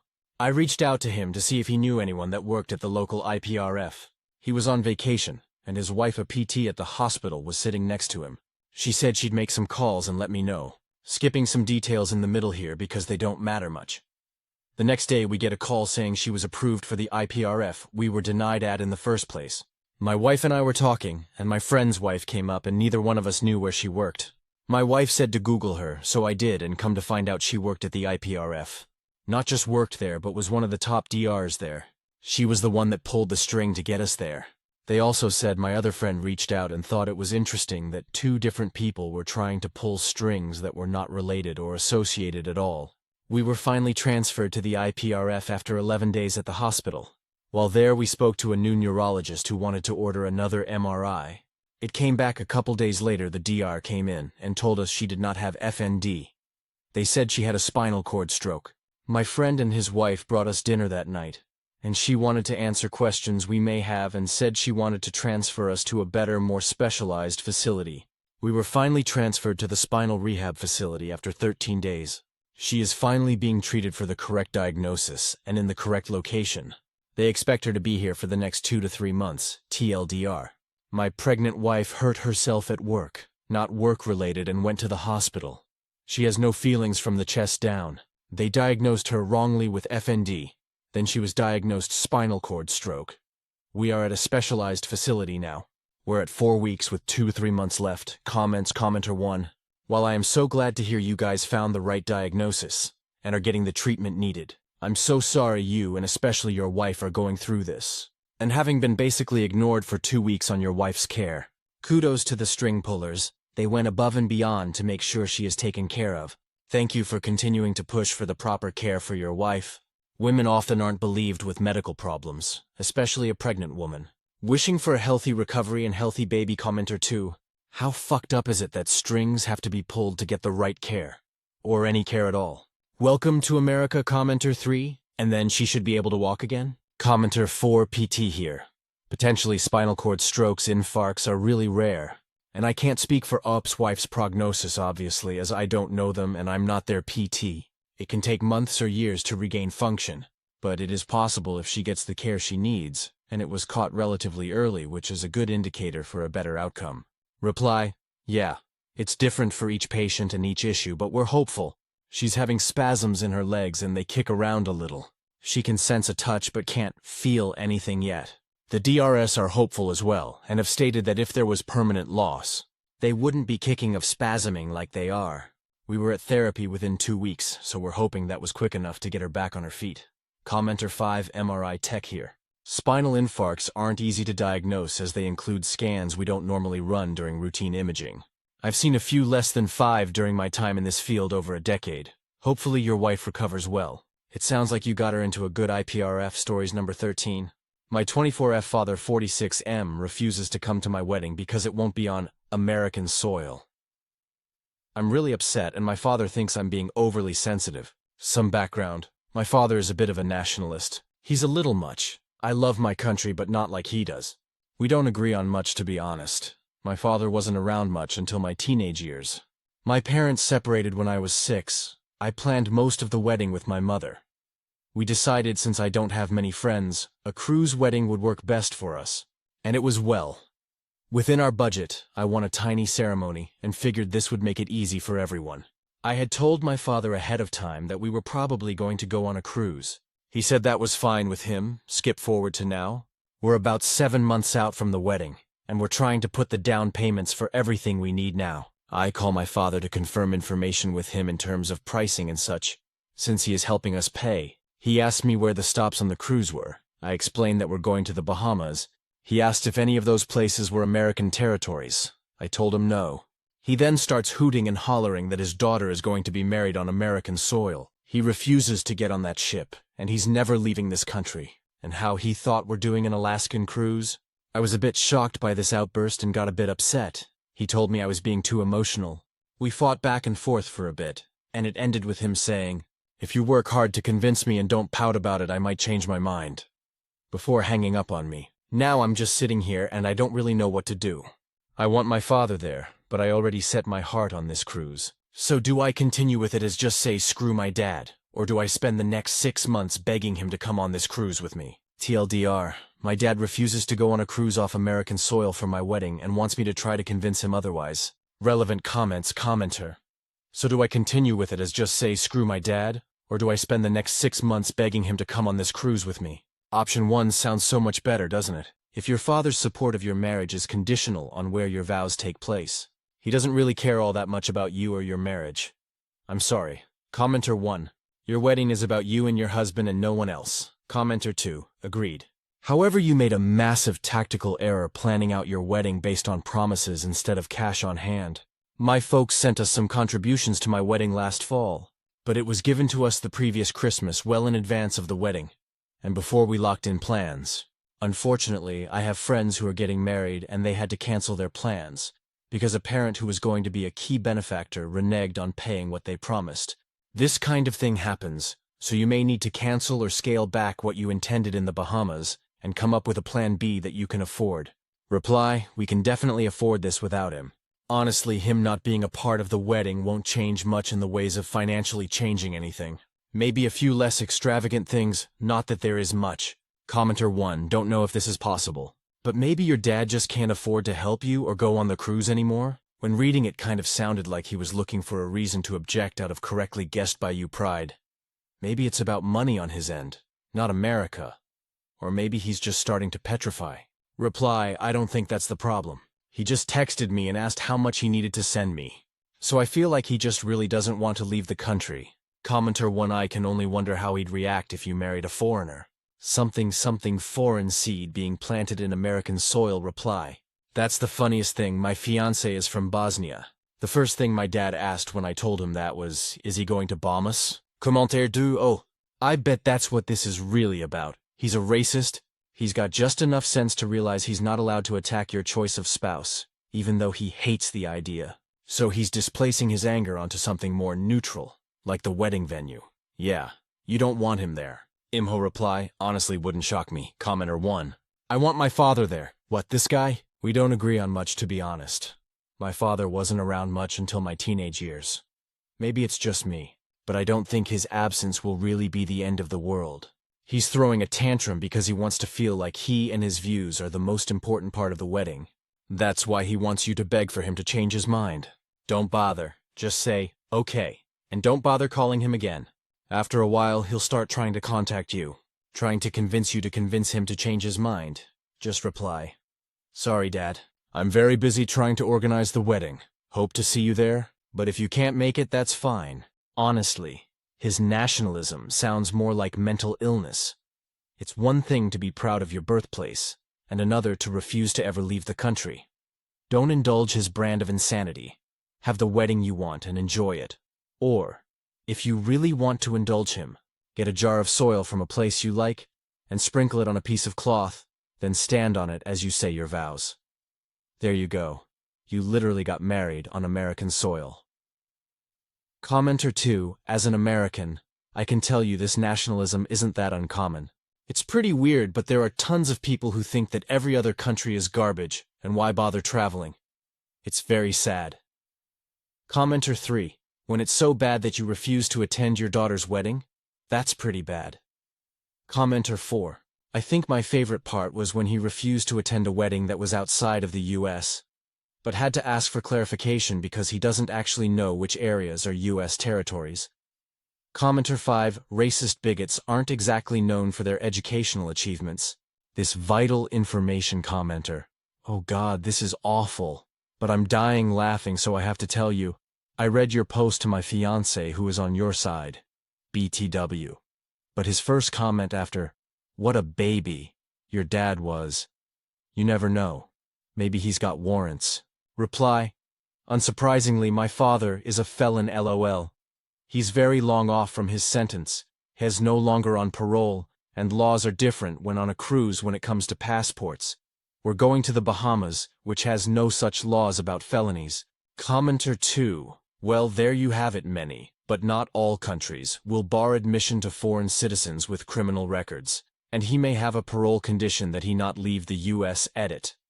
Thank you for all of the replies. I apologize for all the spelling and grammatical errors. I was upset and typing erratically on my cell phone. I texted him to let him know that while he's still invited, that the wedding was going to continue without him if he doesn't come. He hasn't replied, but I will update if he does. Edit 2. This wedding is not financially reliable on whether my father agrees to go or not. He offered to pay for some stuff. I know how he is, i.e., a bit flaky, so the only things he was paying for is what I deemed as not 100% necessary. Also, when I called to confirm pricing, it was pricing for his ticket for the cruise. My apologies for not being clear. Update. So long story short, he isn't coming. He is now saying that he's afraid to get on the boat. Or he has also said he doesn't want to be on a boat with my mother. Their split was anything but amicable. He's helped out financially, but not to the extent as promised. As I said in the original post, his money wasn't needed, but it would be is helpful. My fiancé, now technically husband, and I decided that we would have a small ceremony to be legally married here in Iowa, since it was going to cost nearly 9x more to be legally married on the cruise ship. My father was invited and forgot to come even after being reminded multiple times. It really put where I stand with him into perspective. The actual wedding ceremony is just over a month away. Everything has been purchased, and the final touches are being taken care of. I asked my stepfather to walk me down the aisle, which he tearfully accepted. I'm extremely excited to be spending my wedding surrounded by the people that care about me. Thank you all for your kind words and wonderful advice. TLDR. My father is a coward and isn't coming to my wedding. Relevant comments, commenter. If you want to be really baller, take a really nice picture with your stepfather as he walks you down the aisle and post it all over social media so your father and everyone else can see it. I'm petty like that. Reply. Oh, that's definitely going to happen. Shortly after the initial post, he tried to tell me he was about to lose his house trying to get out of helping me. Not even a week later, he's posting pictures of his brand new 2018 Dodge Challenger. I just laughed and blocked him on social media. Commenter in your previous post. His demand that you try really hard to convince him sounded a lot like he realized he's being treated like a dad who wasn't there for a lot of your childhood. And he doesn't like it very much, and wants you to suck up to him for a while. He wants tons of attention and to be given the credit for parenting that he didn't earn. Reply. I think he realized quickly that I wasn't going to grovel for him to come. He has barely contacted me recently. Commenter. I just got to say, congratulations. Enjoy your ceremony, and don't worry about your father.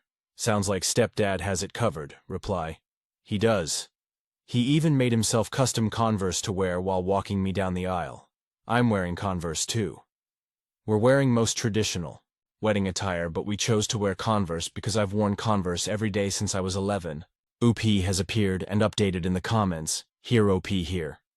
After this, I went no contact with him. We spoke a few times due to my brother passing away, but it's been a full year no contact. I had a beautiful wedding, with people that love and care about me. I'm actually incredibly grateful that he did not show up. Some interesting tidbits. He threw a fit when I told him I was changing my last name. He illegally voted for Trump in the 2020 and 2024 election. He believes that I'm part of a radical cult because I brought aid to people living in a food desert during COVID. So take that as you will. Stories number 14. AITA for telling my in-laws to not pick on my wife. My wife 25F and me 27M are trying to make plans for the holidays, and this year, my wife wants to do Christmas with her family. Wife's family are not very nice to her. They pick on her a lot, like backhanded comments that are supposed to be jokes, particularly her brothers, but occasionally her dad too. So I texted her mom 52F, dad 51 mem, and brothers 22 mem, 28 mem, 30 mammers, without telling her, and said that we are excited to be with them for Christmas, but asked them to please keep their snarky comments to themselves. I told them that the comments calling her immature, dumb, and annoying are unnecessary and rude, and they really hurt her feelings.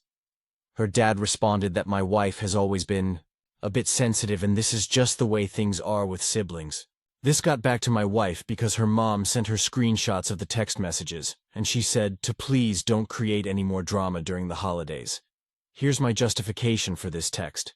She got a porch goose for Christmas, which she asked for, and she was really excited and telling all the clothes she wanted to make for it. Her brother rolled his eyes and said she was immature.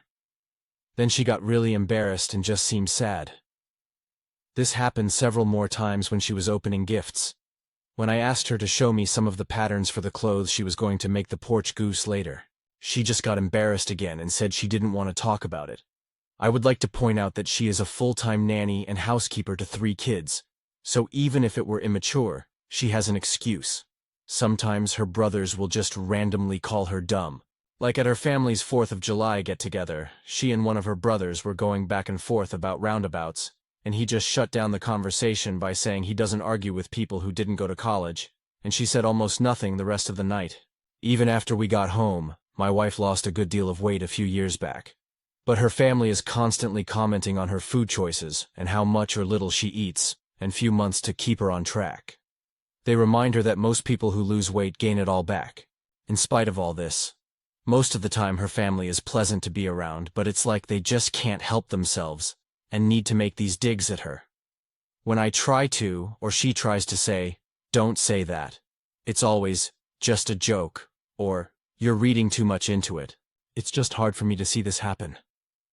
When I try to bring it up to her, she closes down or says that it's just how her family is. I just don't want to spend another holiday watching her try to brush it off. Now, according to my wife, my Emil, Fil, and Bills are all mad at me.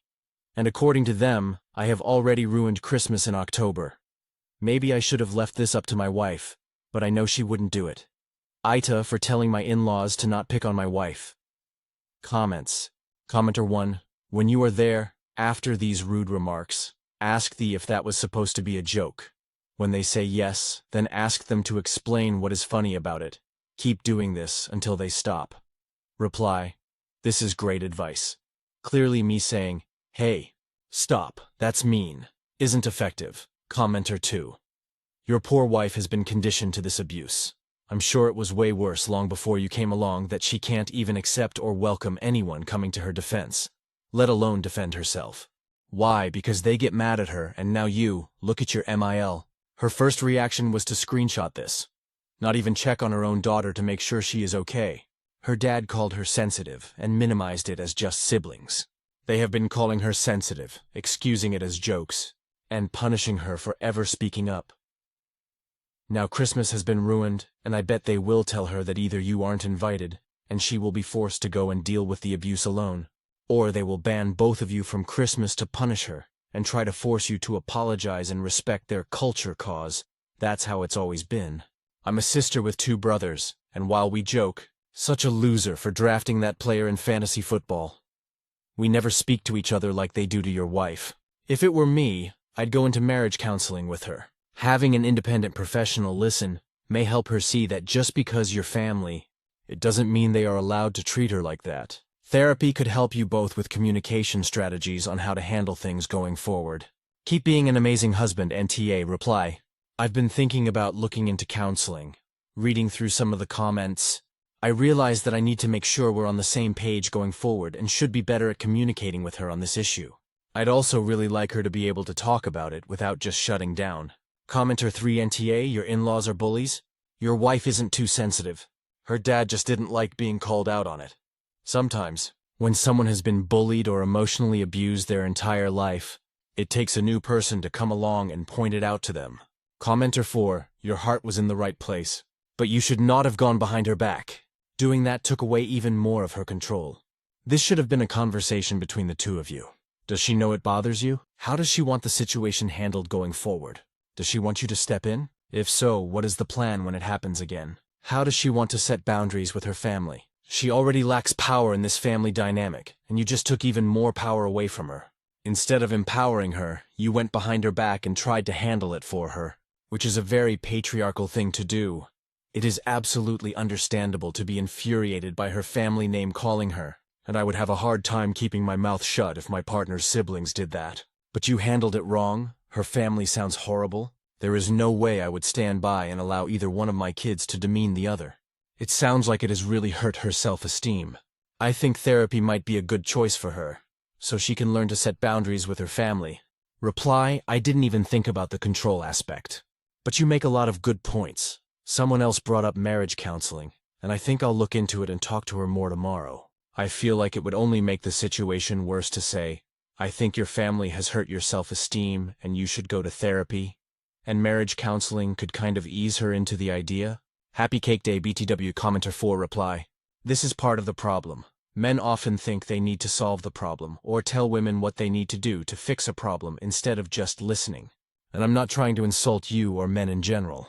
It's just a common issue that a lot of women deal with in their relationships. So no, you don't say your family hurt your self-esteem. You should go to therapy. You would have a conversation about how she feels, and you would listen to her talk about it without trying to solve the problem, and if she felt like she didn't know how to set boundaries with them, you could suggest talking to a counselor that could help both of you figure out the healthiest way to navigate the situation. Stories number 15, AITA for feeling betrayed.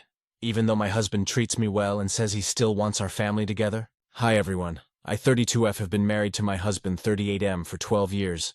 We met when I was doing my internship at his company while I was still in college. We got married before I even graduated. We have 2 sons, 7 and 5. My husband owns a construction and architecture firm, and we work together. Until recently, I thought we had a happy marriage, but a few weeks ago, I accidentally found out that my husband is still in love with his ex-girlfriend. I overheard it completely by chance. I was supposed to stay home that day, but I decided last minute to go to the office. When I arrived, he was talking with one of his close friends. His ex had apparently left her husband and was struggling financially. She had reached out to my husband for help finding a place to live, and he was helping her. Then I heard him say, "My heart still races when I'm around her." I froze. It felt like the air left my lungs. I started crying uncontrollably. Some of our employees saw me, sat me down, and gave me water. Then my husband came, later, when I confronted him. He said that when his ex got married, he decided it was time for him to settle down too, and that I was a good match for him at that time. He said our lifestyles, values, and families aligned well. He told me he truly values me and never wanted to hurt me. He said, "I couldn't marry the woman I loved, but you did marry the man you love. I didn't want you to go through the same pain, so I worked hard to make sure you were happy." He also said, "Marriage requires work, but you never had to work for it, because I worked to give you a perfect marriage. To be fair, we've never had any major issues. Our families get along extremely well. We even live really close, which makes childcare easy. We often travel together while our parents look after the kids. But hearing that he's still in love with someone else broke something inside me. He told me, "You're the most important person in my life. I don't want to break our family apart. I want our kids to grow up happy." Then he said, "I know you'd never leave the kids. If you ever wanted to remarry, you'd want someone who treats you and them well. So why can't that person be me? I'm completely lost. Should I stay in this marriage? Can I ever truly forgive this?" Update. First of all, thank you all so much for your comments and kind words. Reading what you wrote really helped me realize that I need some time and therapy to clear my head. I called my husband and told him that I'm going to start therapy, that I want to be alone for a while, and that it would be best if we permanently lived in separate houses. He said he absolutely doesn't want a divorce, that he will never leave me, and that our marriage is strong enough to overcome this. He told me, "You're the most important person in my life, and I can't just let you go." He suggested that we keep living in the same house and go to couples therapy together. But as many of you reminded me, I can't keep living with the reality that he doesn't love me the way I thought he did. I told him I need to work through my feelings first. I also have to admit, I'm a little scared of what I might hear in therapy. It's 11:30 p.m. where I live right now, and my husband is sitting outside in his car. He's been at the hotel for a week, but after this conversation, he said he'll live in the car until I let him come home. He's been out there for about an hour now. Comments. Commenter 1. You deserve to be with someone whose heart races when he sees you. Commenter 2. He's stealing your chance to be loved. Reply, it is what breaking my heart. Commenter 3. What he said between the lines is that he never loved you, but that you were a convenient option he settled for when he couldn't have who he wanted, and that he expects you to be okay with that just because he's never treated you poorly. But he is treating you poorly because he doesn't see you as a person with agency who should have had all information on the table in order to consent to this relationship, my marriage. He effectively lied to you to use you. Commenter 4 NTA. I suspect that your husband is one of those people who never truly knows what he has got until it goes away. If you break up, suddenly you'll be the one he was always in love with. That said, it feels like he could fall into the arms of his distraught ex-mo, so there's that unpleasant issue too. Personally, I don't think I could stay in that marriage, no matter how hard I tried, but there are children involved, so I realize it's not that simple. It's so rubbish that he sucked you into his deceitful impression of a happy marriage, built a family with you, and he didn't even sound that sorry about it. You are right to feel betrayed. Stories number 16. AITA for not wanting to contribute to my stepson's college fund? My 39M and my wife Emily 38F have been married for 12 years. Emily has a son, James 17, from a previous relationship with Dan. Em left Dan when she caught him cheating with a coworker. They shared 50-50 custody of James. I met Em about a year after he had left Dan. A year later, Dan married his affair partner, and Em and I got married soon after. James never really bonded to me. I admit that I tried a little too hard initially to get him to like me, but backed off when I realized I was trying too hard and it was having the opposite impact. Over the years, we've built a tense acceptance of sorts, if that makes sense. Em and I have 3 kids, 10F, 7M, and 4M. James doesn't have a good relationship with them either. He bonds well with Dan's sons, but doesn't like spending much time with our kids. He isn't mean to them, but just ignores them mostly.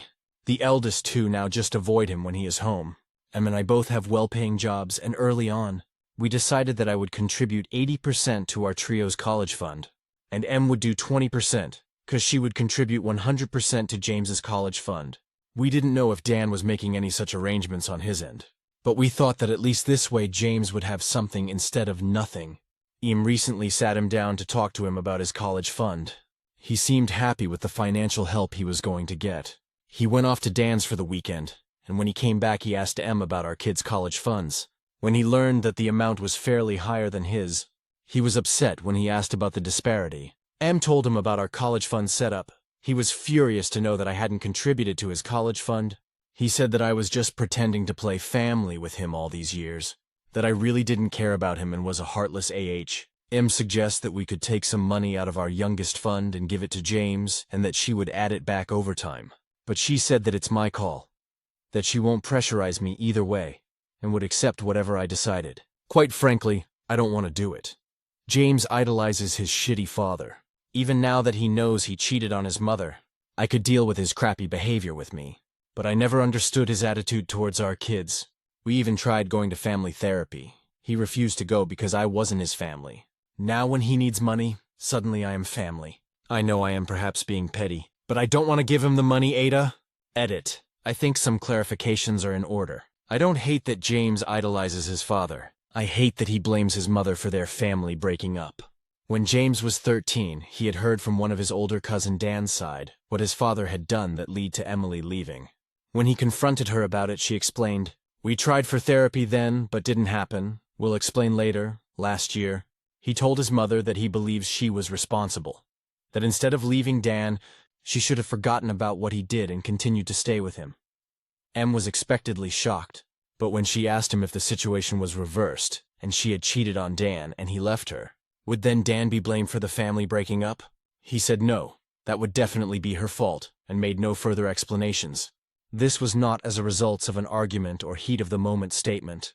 Ironically, this was a casual dinner table conversation. The other kids had to be excused from the table.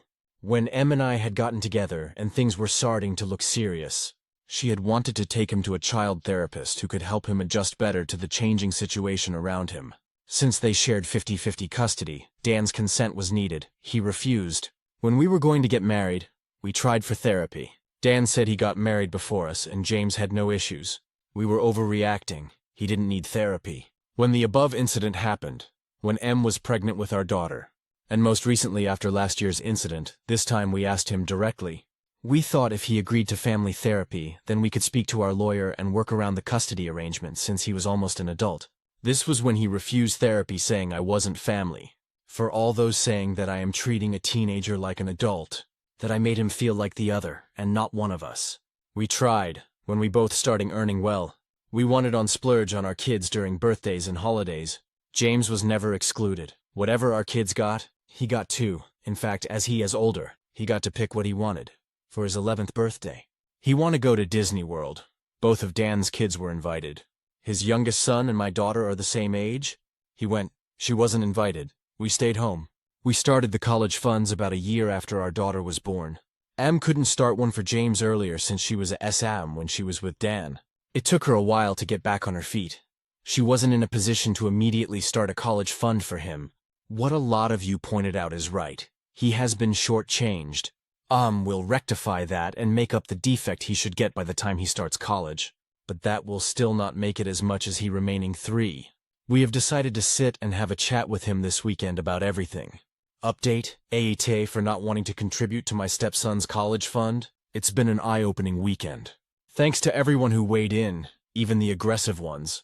I knew what I was signing up for posting on Reddit before the update. A couple clarifications because gaps in info turned into wild assumptions. When I said I came on a little too strong with James when we met, some of you pictured me grabbing a toddler by the neck and hissing, "Call me daddy." No. I was nervous and acted like an idiot, and used an over-the-top baby voice because I'd barely been around toddlers. Emily later said I sounded like a circus clown on 2 cartons of Red Bull. Cringe? Absolutely malicious? No. Many had questions regarding therapy. I shared the timeline in this comment thread, so I'm not going to rewrite that again. Many called my wife the AH for sharing the college fund amounts for our kids. I showed her the post. She explained James came back from Dan's with questions when the fund started. How much, etc. He said, paraphrasing. So mine is XXX and theirs is YYY. With his XXX higher than our kids' YYY. Without thinking, yes, stupidly, Emily corrected him. No. Yours is AAA and theirs is BBB. That snowballed into what I wrote earlier. It wasn't a diabolical plan to make me pay more. It was a thoughtless correction. With that out of the way, Emily, James and I sat down for a conversation yesterday. James didn't want to talk to me, but I told him that if he expected me to even think about contributing to his college fund, then I've got loads of questions he needs to answer.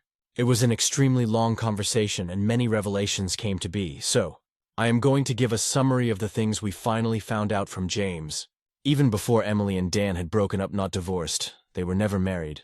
Dan had occasionally brought James to his AP's place, so James was familiar AP after the breakup. Dan immediately moved in with his AP, Em, who was a SM till then.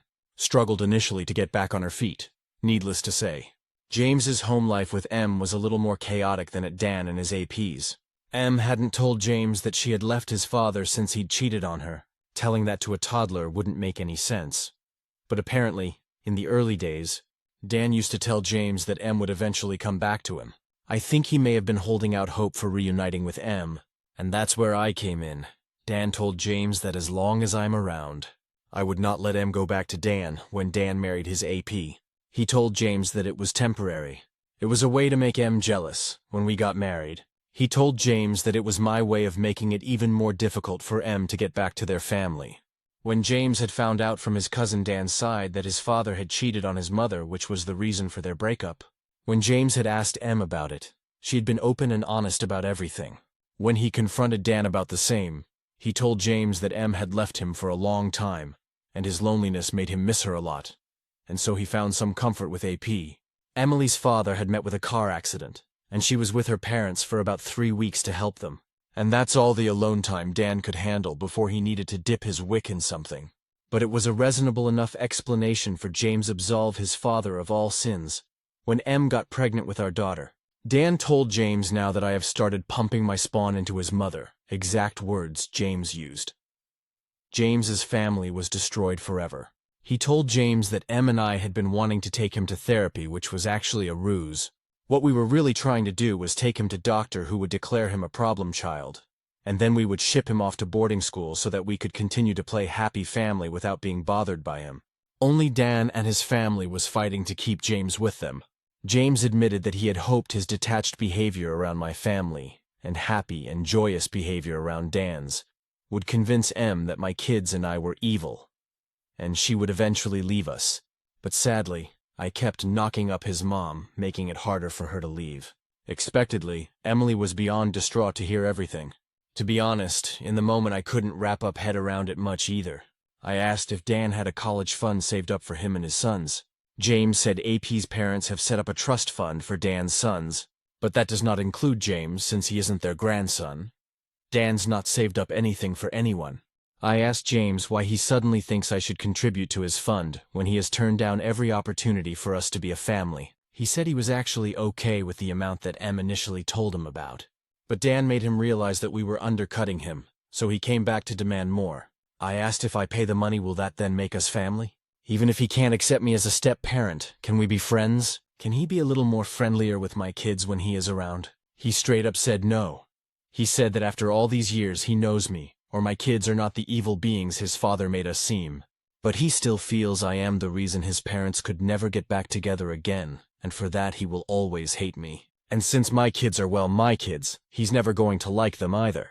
And since now he knows that Emily isn't going to leave her family, he said his plan was once he was off to college he would cut off contact with all of us. He does plan to eventually get back in touch with his mother when he feels he is ready to forgive for breaking up his family, but he can't do that right now. Emily and I have had a long and honest discussion. I have decided that I will not be making any contributions to James's college fund. Emily will continue the contribution that she was already making and hand it over to him once he turns 18. We will no longer be pursuing family therapy with James. We will not try to change James's mind about going no contact with us after he goes off to college. We've done all that we could do. We're going to stop now. If James is happy with Dan's family, then we're happy for him. It's going to be hard for Emily, but even she has accepted that after James's recent revelations, she's having a hard time reconciling her little boy with this cynical teenager. We have both taken individual and couples therapy before, mainly due to the stress and anxiety James's behavior used to put on us as a family. We are looking into starting again, hopefully. We'll be able to be overcome this in time. Update 2, AITA for not wanting to contribute to my stepson's college fund. I've been getting so many messages and comments that I haven't been able to reply to them all. Emily and I are deeply grateful for all the kind words we have received, and even the unkind ones have been insightful in their own way. A lot of you asked how we did not know that Dan was brainwashing James against us. It's not that we didn't know. We knew that some level of parental alienation was happening, hence why we repeatedly advocate for therapy. But we didn't know to what extent, like I said in a comment before. Whenever we tried to talk to James, we would either throw a tantrum or simply sit like a stone and not say a word. Since therapy was denied repeatedly, we really couldn't do much. The fact that Dan filled James's head with this kind of bullshit, we really didn't know. Last year, when James spewed his judgment on how M was to blame for their family breaking up, is when we had our first inclination of how much James had been poisoned against us. As for suing Dan for parental alienation, at this point, it doesn't matter. James will turn 18 early next year and we have no proof of anything. We did not record the conversation we had with him, and James is not a reliable witness. He would easily lie to protect his father. Now, coming to the recent developments, after everything that James said, Emily was very shocked and devastated. For all those who said she should have told James that Dan was the problem, not us, and so many other things. Reality was that she said nothing because she couldn't. Real life isn't like some scene from a movie or series where characters have replies ready at the tip of their tongue. When your son spews this level of hate towards you, it's hard to comprehend and respond with zingers. That said, we have had time to think things over, and we have considered a lot of the advice that we got from here. Emily has decided that while she will continue to add to James's fund till he turns 18, she will not be handing over the money to him. As per the advice given by many, she will be paying directly to the institution that James gets admission into. If he chooses not to go to college, then the money will be held back and given to him when he turns 25. In the hopefully very unlikely case of Emily passing before James turns 25, then our lawyer will be in charge of ensuring that James gets the money at the allotted time. This is to ensure that neither James nor Dan can blame me for meddling with the money. Since our last conversation, James had not come home. He stayed at a friend's place for a few days, then went back to his father's place. Emily asked him to come over on Saturday. She sat him down and told him that since he is hell-bent on giving up his relationship with us, then there was no point walking on eggshells around him any longer. She told him that she was hurt and disappointed by his behavior. For him to believe that his mother was to be blamed for their family breaking up was unacceptable. Em said that if he feels his father cheating is acceptable and she should have gone back to him, then she cannot see eye to eye with him. This is not word for word of the conversation. I am mostly paraphrasing. She told him that I will not be making any contributions to his fund. Since he doesn't think of me as family, I have no obligations to add to his funds, and if he still feels that his fund is lacking, then he should ask Dan to make up for the deficit. She also told him that he will not be getting direct access to his funds, and that payments from the fund will be made directly to whatever college he attends. He was also made aware of what happens if he doesn't go to college. Emily also let him know that from now on, if he wishes not to come over to our place, he doesn't have to. We discussed it with our lawyer. While Emily will not be giving up custody yet, she will not be enforcing that James stay with her as per the custody arrangements. He silently listened to everything Em said. He didn't leave his room that night and went back to Dan's place on Sunday. We haven't heard anything from him since then. Final update. AITA for not wanting to contribute to my stepson's college fund. I still keep getting messages for an update, so here it is. But this is the last one. For about 2 weeks after Emily's last conversation with James, when he was told that I would not be making any contribution to his fund, and that Emily would be paying directly to any college, university, or trade school that James decided to go to but not hand out the money to him. Moreover, he was also told that if he chose not to attend college, he would still get the money. But after he turns 25, after that conversation went down, there was radio silence from him for a little over 2 weeks. He stayed with Dan, and Emily did not insist that he come over to our place as per the custody arrangement. Then suddenly James called Em, saying that he has got admission into a college and needs his entire college fund to book his admission. It's been a while since Em and I graduated, but we know enough to know that's not how it works. Application process starts around this time of year, and deadlines are till February, March. No college asks for full payment up front at most. A small deposit is required to hold a spot after an official acceptance letter is issued. Em said she would more than happy to hand over the entire fund, but not to him. She would make the payment to the college directly. James said the college had no such option. At this point, This conversation was so comically ridiculous. I don't even know what to say. It's like he thought we were brainless idiots. He wouldn't tell us the name of this not at all imaginary college. He wouldn't show us the acceptance letter that he apparently got. He just wanted us to hand over the money when Emily refused. He started to get agitated and had started to raise his voice, so Em disconnected the call. Not even an hour later, Dan called. This was surprising for us. In the past 12 years, it was always us who would reach out to Dan. Mostly Emily, but on the rare occasion I have too. Majorly begging him to consent for therapy, which he consistently denied.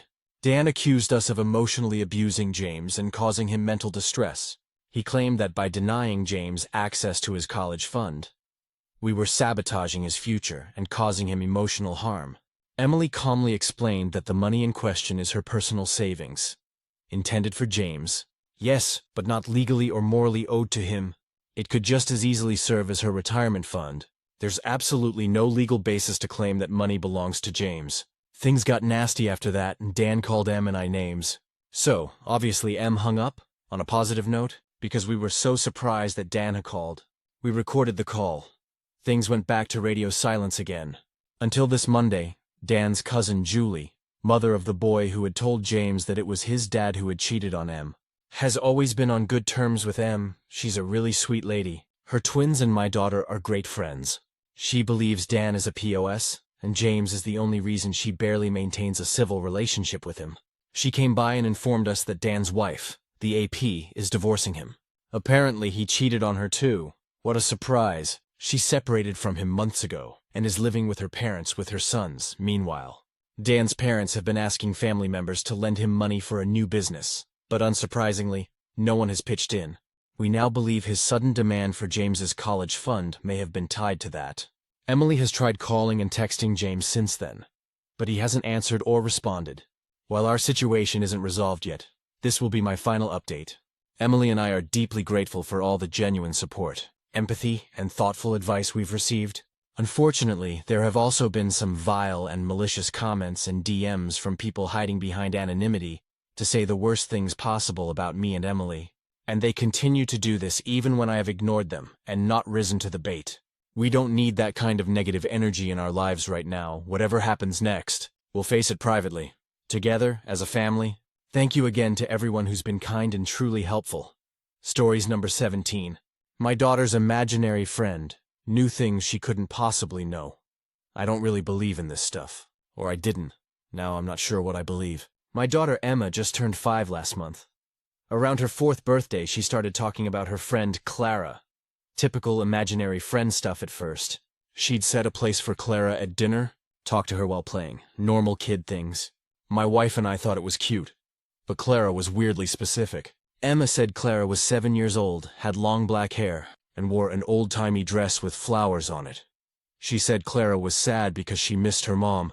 About 2 months ago, things got strange.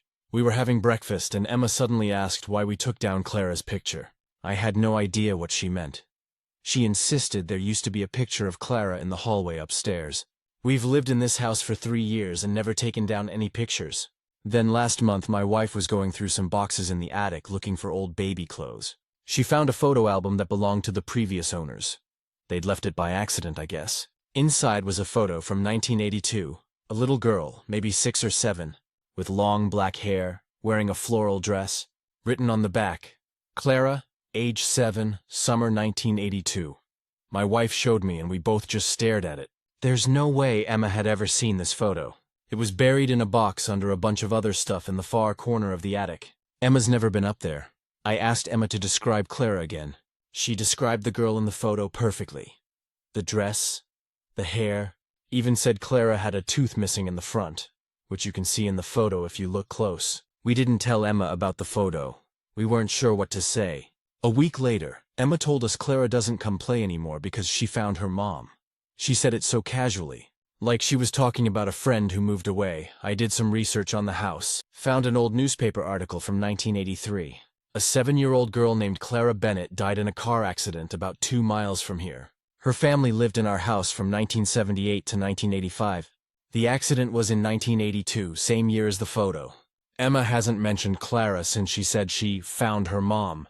I keep trying to rationalize this. Maybe Emma saw the photos somehow and we forgot. Maybe it's just a weird coincidence, but the timing, the details, the way she described everything before we ever found that photo. My wife thinks Clara was real, that she was here and Emma could see her. I want to think there's a logical explanation, but I can't find one. Has anyone else experienced something like this with their kids? I'm not scared exactly, just really unsettled. If Emma could see Clara, what else can she see that we can't? Comments. Commenter 1, I had an imaginary friend as a child. She was a nun. 2 of my aunts were nuns, and quite a few grandaunts on both sides of my family were nuns. So it wasn't surprising that I had an imaginary friend who was a nun. I knew all about her life, and we would talk and have a great time together. When I started doing addition and subtraction before being taught them, my family thought it was odd since no one had taught me. But I was a precocious child, and I read very early, so they chalked it up to my intelligence. When they asked how I learned, I told them that my nun imaginary friend taught me. Well, fast forward a few years, and our neighbor's aunt came to visit, and she had grown up in our neighbor's house, and she told my grandmother that when she was a girl in the 1920s, the family that lived in our house stayed with relatives for a few months to let the nuns from the academy. There was a Catholic school about 2 blocks from our house live in the house because there had been a fire in the academy convent, and they couldn't live in it while repair work was being done. By the time I was a child, the nuns no longer ran the academy, but it still functioned and still does as a private, though non-religious school. As an adult, I played organ for a wedding that took place in the academy chapel. Walking down one of the hallways, there was these old pictures of previous academic principals and teachers through the years, and I went up to have a closer look, and there in the group was my imaginary friend. She was an academy principal in the late 1920s, same name and face. Commenter 2, my youngest son could see things we couldn't from an early age. He would be terrified to walk past a dark room, or any room really, before peering into it to make sure nobody was there. His great-uncle had died in a car accident over 30 years before my son was born. He had been in a car accident. He was driving a Cadillac, either an orange or red color. This was 1972. My son was just learning colors, and sometimes got those 2 colors mixed up. So one day he tells me, Uncle Philip was driving a big boat car that was orange in red, and he wrecked and hit his head on a rock and died. He was too little to know anything about that, or even know he had an Uncle Philip. It's weird that he would know that. 2 other guys were killed in the crash, too. Another time, I used to play bingo at the VFW. He was a little older by then. He would go with me sometimes but would get bored, so he was allowed to go out front and play on the sidewalk grass area. He went out and came in within 5 minutes one time. I asked him why. He said there was a guy out there dressed like a mummy, waving at him. Well, unknown to him, that building used to be a 2-story hospital. It was then a 1-story building when we were there. Probably saw one of the patients. I tried to keep this ability alive in him because, how cool. But when he started school and kids started making fun of him for it, he just eventually lost the ability. He's 21 now, is 5+ years in remission from cancer. He still senses things but doesn't necessarily see them. He feels that since he could see them before, they think he can see them still. Commenter 3, my grandmother is a ghost. Very similar situation to this story. My uncle was moving away and sold our grandmother's house to friends that had with a young child. The child apparently immediately started talking an imaginary friend, Cammy.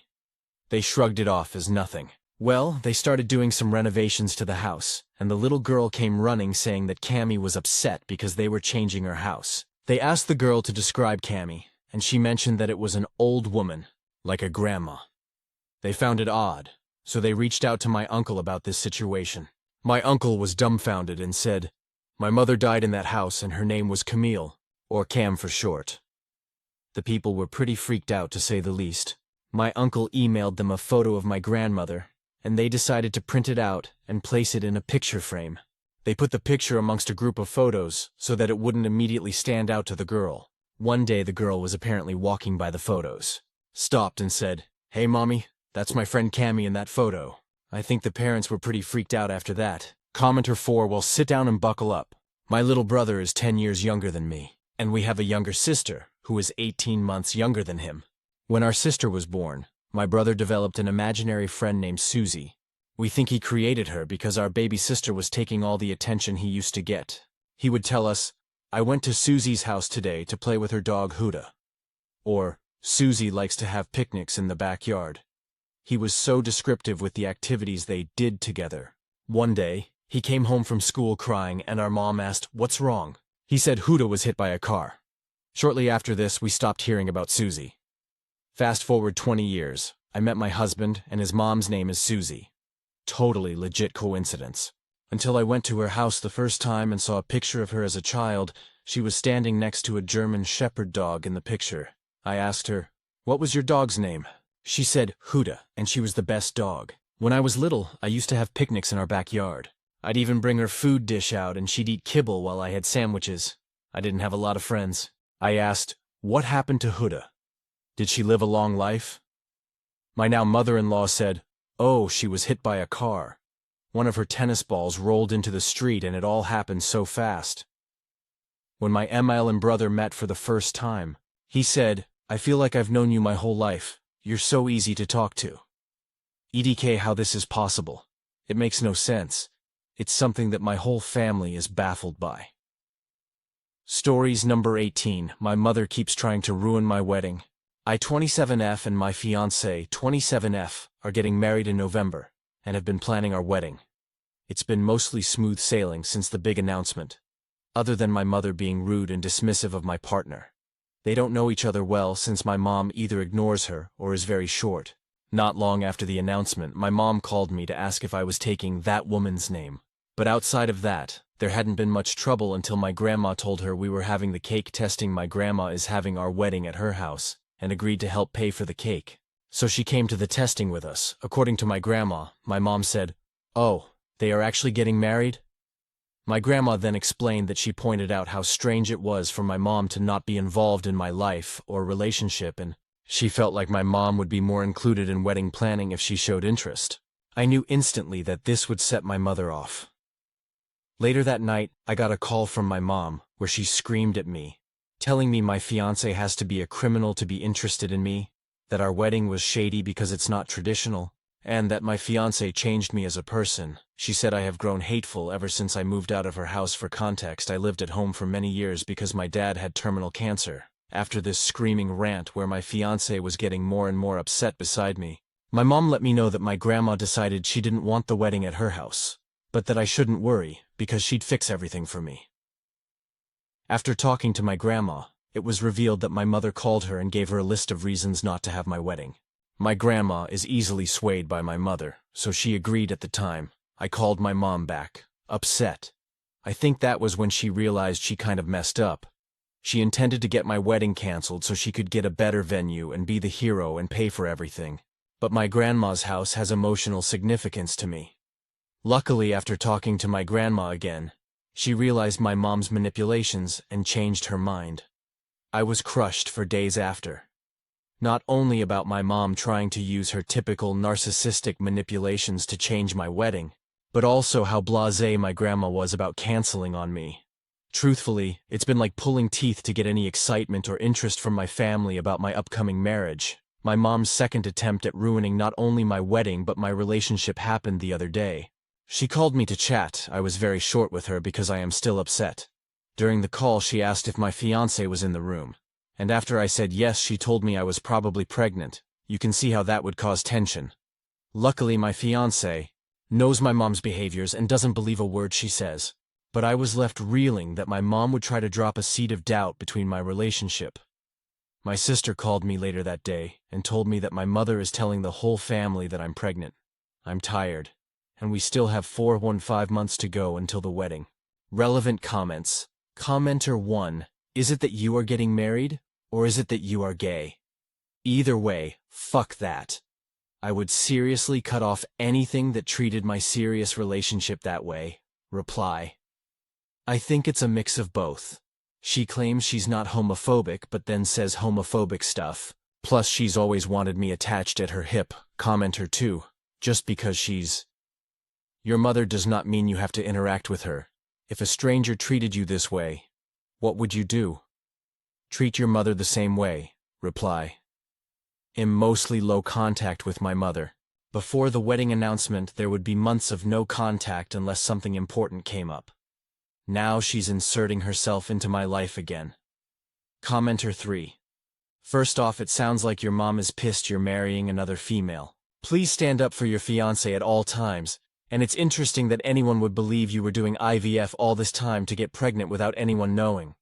Reply: I've dated both men and women, so I think she's trying to imply I'm cheating. OP's fiancé made an appearance in the comments. Fiancé. Fiancé here. We have discussed cutting her off after the wedding. We just didn't expect her to start imploding the wedding after she realized it was truly happening. And I don't feel like I need protecting. OP is trying her best to keep her mom at bay, and for us to have the wedding of our dreams, and, as long as Mill doesn't screw everything up, it will be. I want to be moral support for her, and my family will gladly kick her mom's ass if she tries anything day of. Update. So a lot of things have been going on lately, and now we are a month away from our wedding. Since the first time I posted, things have calmed down a lot, and everything seems to be smooth sailing outside a few comments from my mother. It started off with her asking me to move back in with her temporarily, which I turned down. Then it turned into her talking about getting a new house and selling the one she lives in currently to something smaller where it could be just her, my sister, and I. Then on my birthday, she kept commenting that things were about to go back to normal and soon everything will be okay again. That paired with her bringing up my ex-relationships and asking if I talked to any of them in front of my fiancé was putting me in a pretty bad mood. Yesterday morning, my fiancé and I decided to head to the courthouse bright and early to apply for our marriage license since we had the morning free before we had to go to work. While there, we started talking and making plans, so I'm thrilled to announce that yesterday evening my wife and I eloped at a Red Robin. Everything has been turned in and made official, and you are now hearing from a married woman who has one heck of a celebratory party planned a month from now. Also, no one outside my sister who was a witness and a few close friends I trust know, so if my mother tries to object or mess up the ceremony, well, tough. Can't stop a marriage when someone is already married. Thanks everyone who read and gave great advice. Relevant comments. Commenter 1. Do you live in a state where you can do a self-binding ceremony, or did you get an officiant to marry you over bottomless fries? Either way, I love it. Congratulations. Reply. We got a friend who is ordained to marry us over bottomless fries and pretzel bites. We actually stopped at one of those parking lot coffee places and got coffee for the whole car. Everyone carpooled with us. Commenter 2. So happy you made it for yourselves and can shut down the haters. Hopefully RR stays a special place for you both. Definitely should pull contact with mom back, like low contact, for your own sanity. Reply. We actually went to Red Robin to celebrate after getting engaged, so it's quickly becoming our place. Has OP gone low contact with her mother? Reply. I am very low contact with my mom. The first time I've seen her since the original post was my birthday this past weekend. All comments I've heard have been secondhand from being in the room when my mom called my sister and she didn't know it was on speaker. I respect what you're saying, but that's not the situation.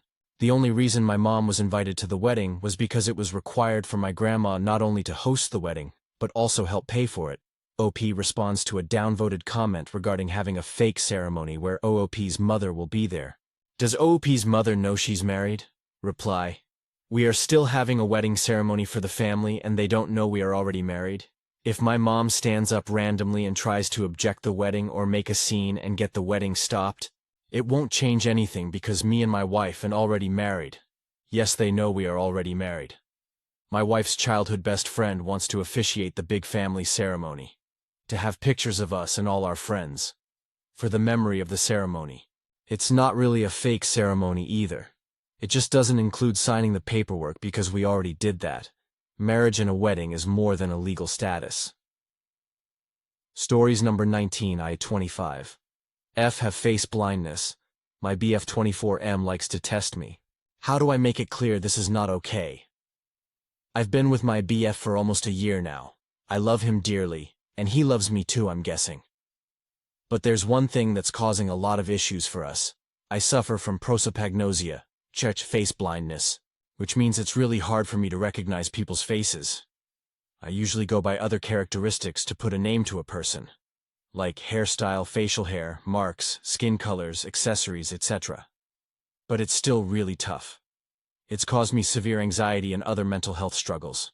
I'm lucky to have wonderful people around me, though, who are aware and try to help. They'll introduce themselves when we start talking, wear something they know I've linked to them or whatever.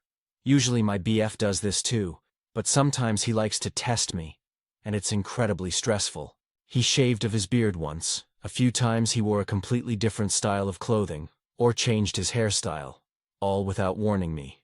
In those moments he won't tell me who he is, or say someone else's name, just to see if I'll figure out it's him. He'll make jokes saying he'll try to switch with one of his friends, and see if I'll stay loyal. I usually do realize it's him, but it causes me a lot of anxiety. We've had big fights on this. He says he's allowed to change his look. I'm not a cartoon character. I ask him to warn me. Don't get me wrong, he cares about me, but I don't think he gets how stressful it is. How do I make it clear? We have a lot of great times together. There's just this bump, consensus.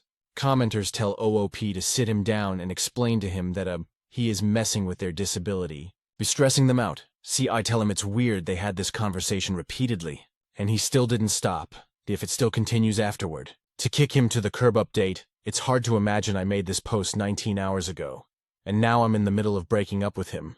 I'm very tired, so I'm going to keep this short. I went to talk to him, showed him this, and told him he can't do it anymore.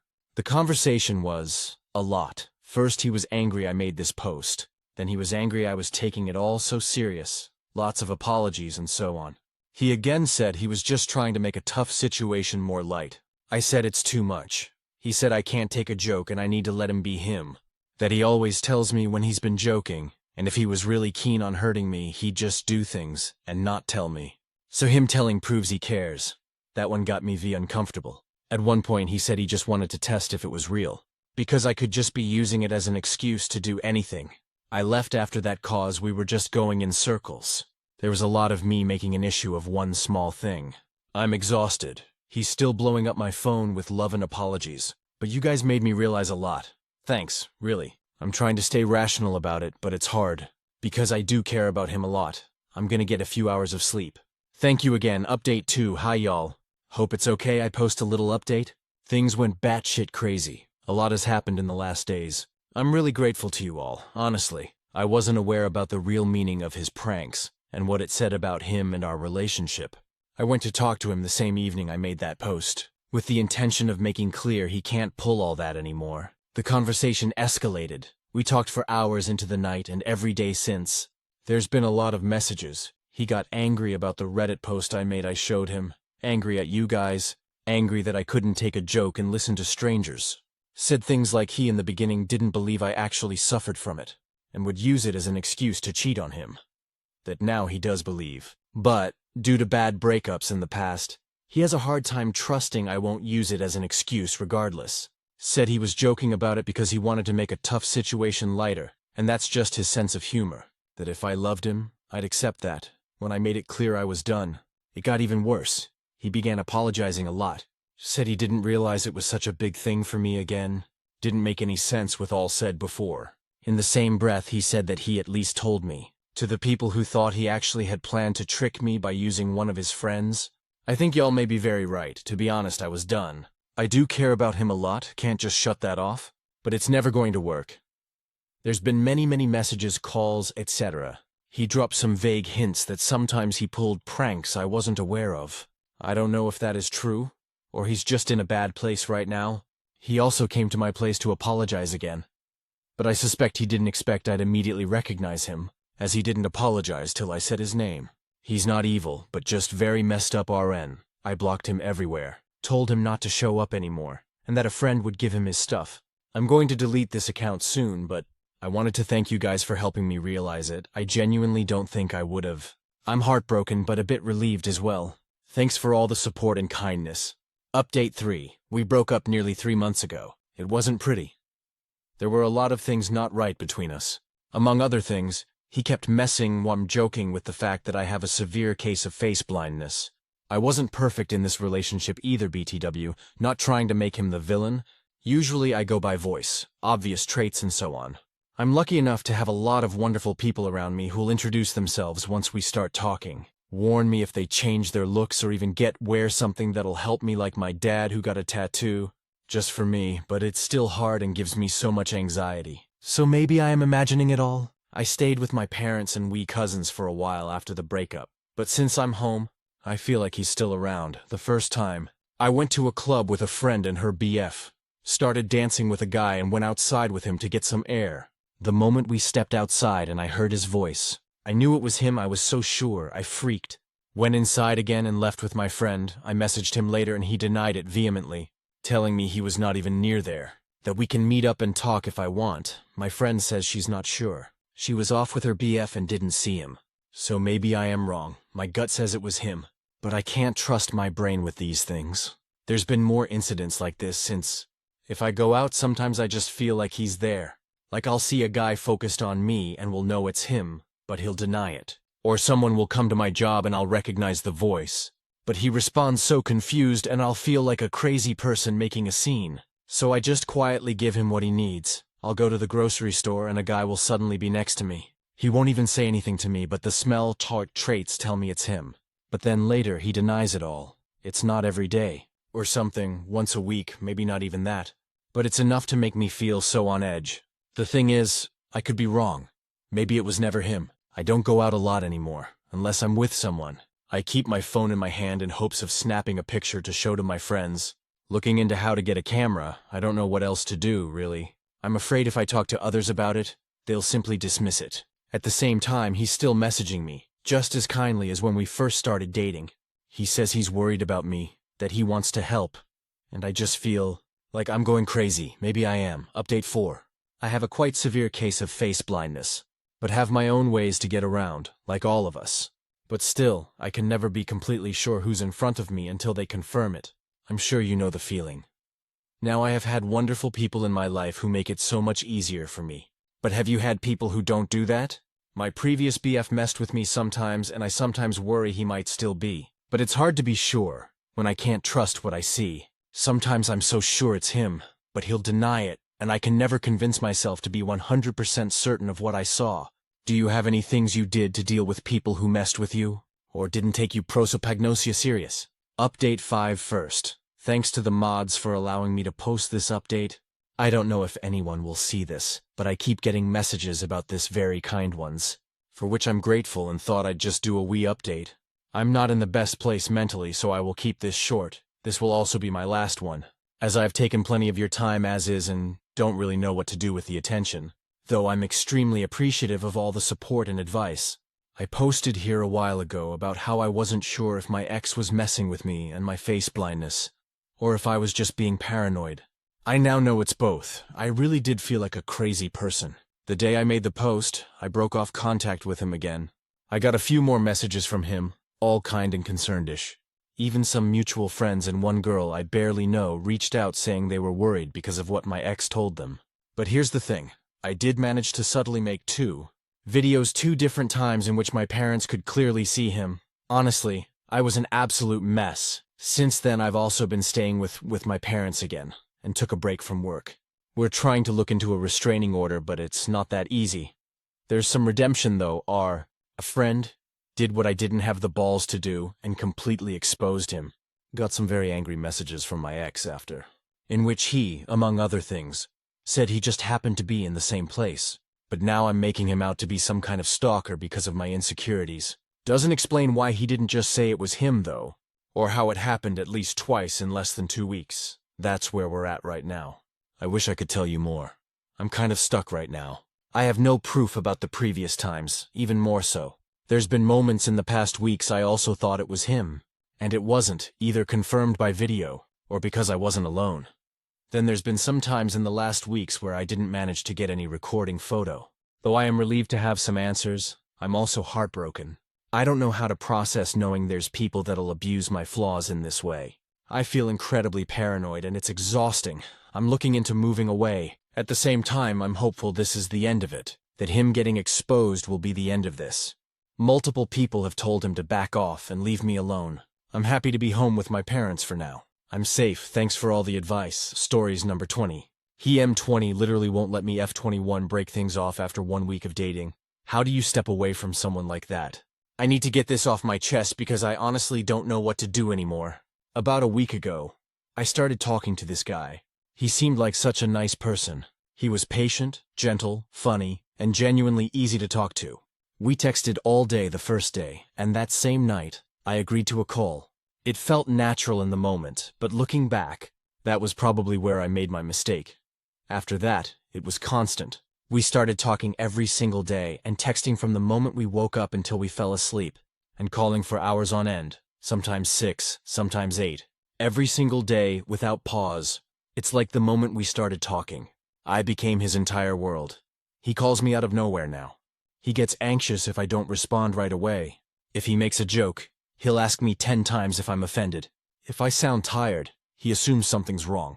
It's like he's clinging to me for dear life, eventually. He opened up about being cheated on by his ex, and suddenly his behavior made sense. He's still deeply hurt, still haunted by that betrayal. And I think he's trying to find safety and validation in me. But what's concerning is how quickly it's turned into something more. He tells me how much I mean to him, calls me his girlfriend, and posts TikToks about us, quoting things I've said and romanticizing every little interaction. He acts like we've known each other for years when it's barely been a week. It's intense, too intense, so I tried to talk to him. I told him that we should slow down, that maybe he needs space to heal and find himself again. The moment I said that, he completely fell apart. 1 minute he was blaming himself, then apologizing, then saying he couldn't lose me, then accusing me of not caring. It was like watching someone spiral.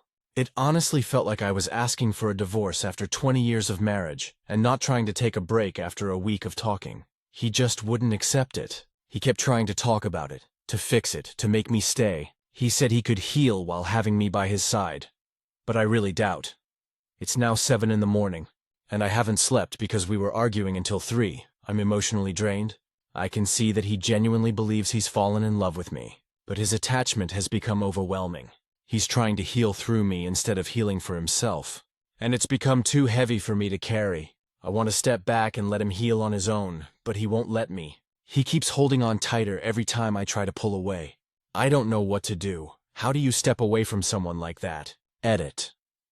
The reason I haven't just cut him off completely is because I don't want him to feel like opening up about his trauma pushed me away. He trusted me enough to share deeply personal things about his past. And the last thing I want is for him to associate that vulnerability with abandonment. I don't want to add to his pain or reinforce the idea that people leave once they see the broken parts of him. That's why I'm trying to let him down slowly and to step back with kindness rather than disappear abruptly. Comments? Commenter 1. He trusted me enough to share deeply personal things about his past. He didn't. He just dumped all his baggage on the first person willing to listen. You opened the door just a smidge and he forced his foot in. Commenter 2. Hey, you seem like a great guy. But we aren't a match, and I hope nothing but the best for you going forward. And just stop replying. Commenter 3. The reason I haven't just cut him off completely is because I don't want him to feel like opening up about his trauma pushed me away. Yes, and he's using your empathy about this to guilt trip you. Cut it off. It's the only clean way. You're not responsible for making him feel good about the breakup. Block him now and don't feel guilty. He's trying to manipulate you. Commenter 4. Your edit is scary. Just cut the dude off. He is not a safe person, and you need to run. He is literally flying a million red flags above your head. ETA, you are not being kind by stepping away slowly. It's literally been 1 week. This is incredibly disturbing behavior, and you need to put a stop to it. Stories number 21, AITA, for reminding my mom that my son is a child. My son was sick yesterday, and my mom offered to babysit for me since I couldn't miss work. For context, I 30F am a single mom because my husband passed away in an accident last year. We had 2 kids together, ages 12 and 8, and my 8 years have severe ADHD and autism. Being a newly single mom, money has been really tight, and I do get state assistance, but not a lot. And my husband didn't have life insurance, so there was no money left to us from him. My mom and sister help me though with babysitting if the kids are sick, or if there is no school cause I can't afford a sitter. The issues came when I told her I didn't have food to spare. Right now cause I haven't been able to go shopping yet and to please bring her own food or be prepped. To have to buy herself food, cause the food I have in the house is strictly for the kids, till I can get to the store. This weekend we were all super sick last weekend, and I don't live in a town with a grocery store, and the closest one is a 30-minute drive. She said it would be easier to take my son to her house then, which I was okay with. But 8-year-old hates going to her house when she comes to get him. He has a meltdown because he doesn't want to go to her house. I ask if she can just stay, and I can find a way to get more food before the weekend. She said no, and insisted he had to come with her, and that made it worse. Now my mom has not had great patience, but her and my sister are the only sitters I have right now because they don't charge me much. Just the gas to get here. Well, she lost it and started yelling at me and him that she didn't have time for this, and she had plans that day she canceled just to watch him. She didn't mention this to me when I asked. She also said, I quote, "I wish we could trade lives and I could lay around and throw tantrums all day and you can go to work and just have everyone use you and take your money all the time.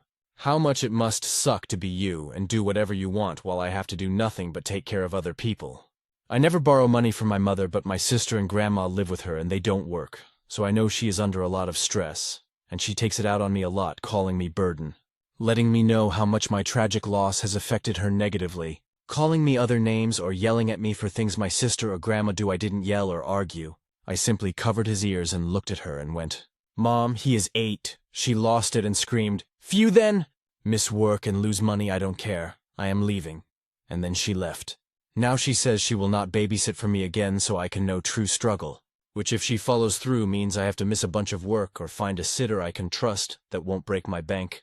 So I am wondering, should I have cut her a break knowing she is under so much pressure, and I understand she is frustrated and needs to get it off her chest, but I feel like verbal punching bag and I don't want my kids to have to deal with that as well. AITA. Sum of comments. Commenter 1. NTA, she is an adult. She's allowed to have her big feelings around other adults, but it's immature as hell and very damaging to take that out on an 8-year-old. For babysitting, do you have a church near you?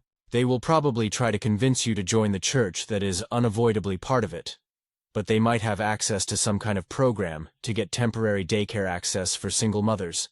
Reply. My youngest son can't go to the daycare here because of his behavioral issues and them not having a para or funds to hire a para. Commenter 2. Wait. But if he can't go to daycare, where is him when you are working? Reply, school. He couldn't go to school because he was sick. My mom only babysit if my sister can't when they are sick or don't have school. Daycare and schools are not the same and have different funding and expectations. More on the daycare capabilities of son's behavioral issues. He didn't have any major behavioral issues until his father passed away. He just needs a para at all times at school and daycare because he is a flight risk.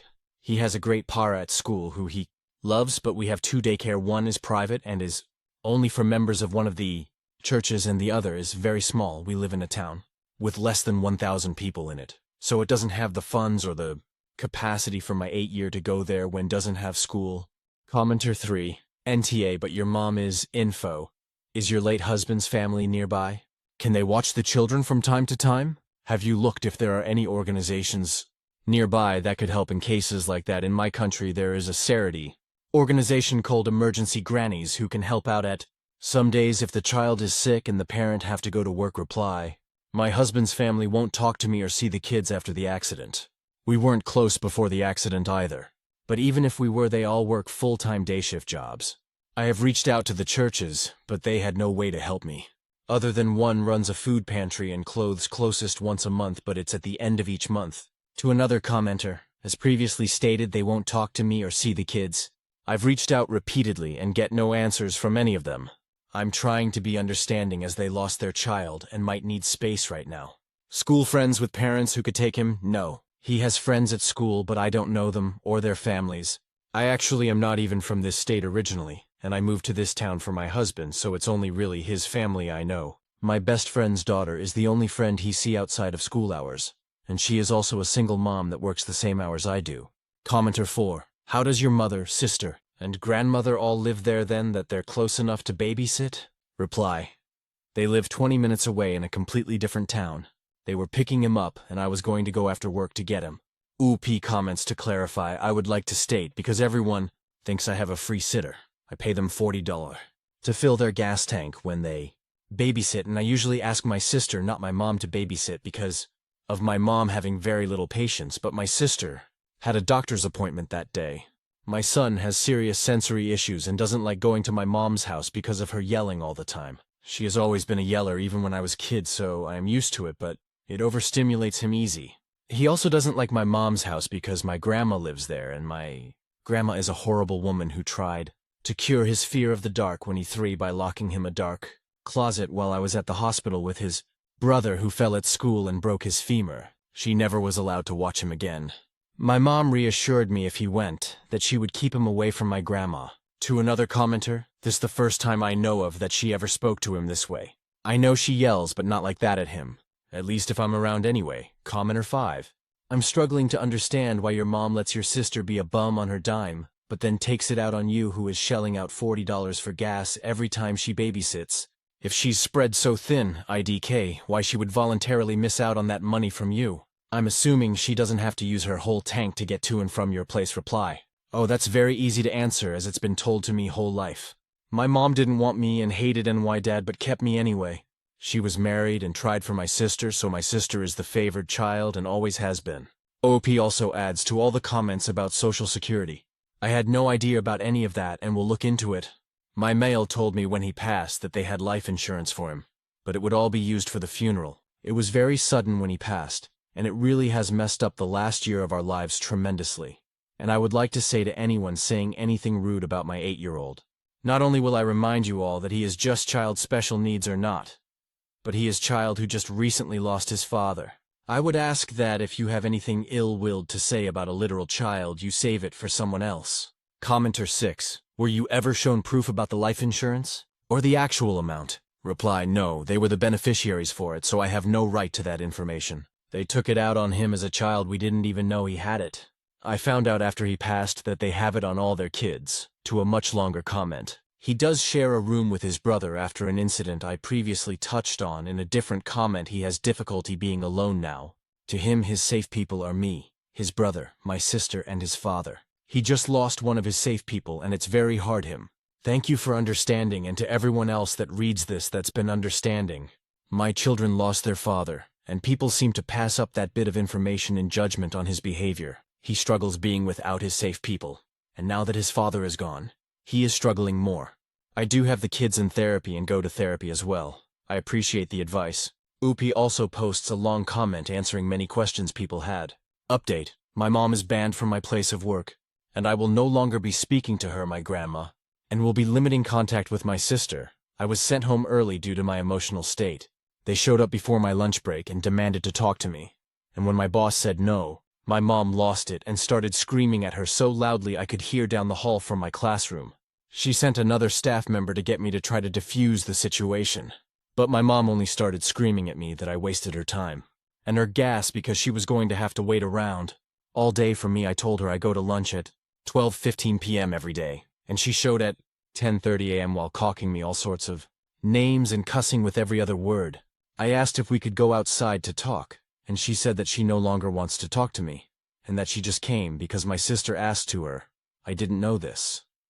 My sister made it seem like it was mom's idea on the phone. One of my coworkers is going to be retiring a week before Thanksgiving, and told me she will watch my kids during school breaks after she retires for the same price. I paid my mom after everyone got to see what my mother was like in person. She said she doesn't feel right having me keep her as a sitter after her behavior today, and she understands how hard being a widow is. She lost her husband when her kids were 10 and 14, but I had no idea until today since she never shared much about her personal life. We ended up having to talk to the police on my mother because she was refusing to leave, and they came and escorted her off the property. After they left, my sister called me to tell me my mom blocked me on everything and told her she no longer has 2 daughters, just one, and that my sister is forbidden from coming to see me or watching the kids while she lives with our mother. Luckily, she will be moving in with her fiancé after he gets back from deployment.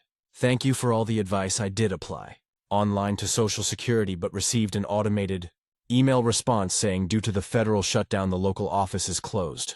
They will check my application as soon as someone returns to the office. Also, in case anyone wonders, my coworkers knew childcare was a struggle for me but didn't have any advice to help me with childcare because most of them don't have kids. Their kids are already grown. But the lady who offered to help is one of my favorite coworkers, and she has come over to help me make decorations for our classrooms at work, so she knows my kids and they really seem to like her whenever she came by to work on work things. And I know she is fully certified and trained to care for a special needs child as everyone at my place of employment is. OP added one more comment. Thank you for all the advice, and I appreciate all the kind of words. However, if you are reading this and think it's appropriate to message me to hit on me or lecture me about how I need to move on, it is not. Thank you. Stories number 22. My father terrified my partner and children. My children haven't seen my parents since, and I'm being blamed for the whole mess. About 8 weeks ago, I am 35 was at work when I received a video call from my partner F38, and 12 and 8-year-old children absolutely beside themselves. They had met my father for some food and he was driving them home. Another driver pulled out in front of him, and this enraged my father, who is well known for road rage. My father drove angrily and aggressively, eventually turning on my son, shouting at him, as he was hiding in the passenger footwell due to fear. He was also trying to console my older daughter by reassuring her while shouting at my son. My partner insisted that he stop the car and let them out, and he eventually did. About 10 minutes later, by this point, my partner was understandably furious. I've met my parents twice since, and they believe that myself and my partner are keeping the children away from them. But I don't know what else to do. My children were so traumatized by the incident that they don't want anything to do with them right now. My mother feels that my father has red mist, and it's just one of those things. I'm really upset that this even happened, and that my parents have put me in this position. Both of them feel that they're sorry that this has happened, but it's for me to sort out now. Am I overreacting, or am I right to maintain some breathing space while we figure this out? Commenter 1. You need to choose your partner and your children. They come first. I wouldn't allow your father anywhere near them. Even being in the room with him would re-traumatize them. Your dad is finding out what happens when he rages. He loses contact with his grandchildren. Actions have consequences. If you allow your father near those kids again, then you are failing at parenting. You are supposed to protect them, even from family. Reply. It's sad to hear this, but I agree with you. I was desensitized to a lot of that behavior as a child, and was just expected to see it as normal. My mom is very calm and the total opposite, but she feels that I'm playing games, and doesn't see that we're all hurting. Commenter 2. You are smart to limit contact between your father and your children. Road rage can turn into tragedy in a second. You don't want your kids witnessing something horrific or being involved in a bad accident.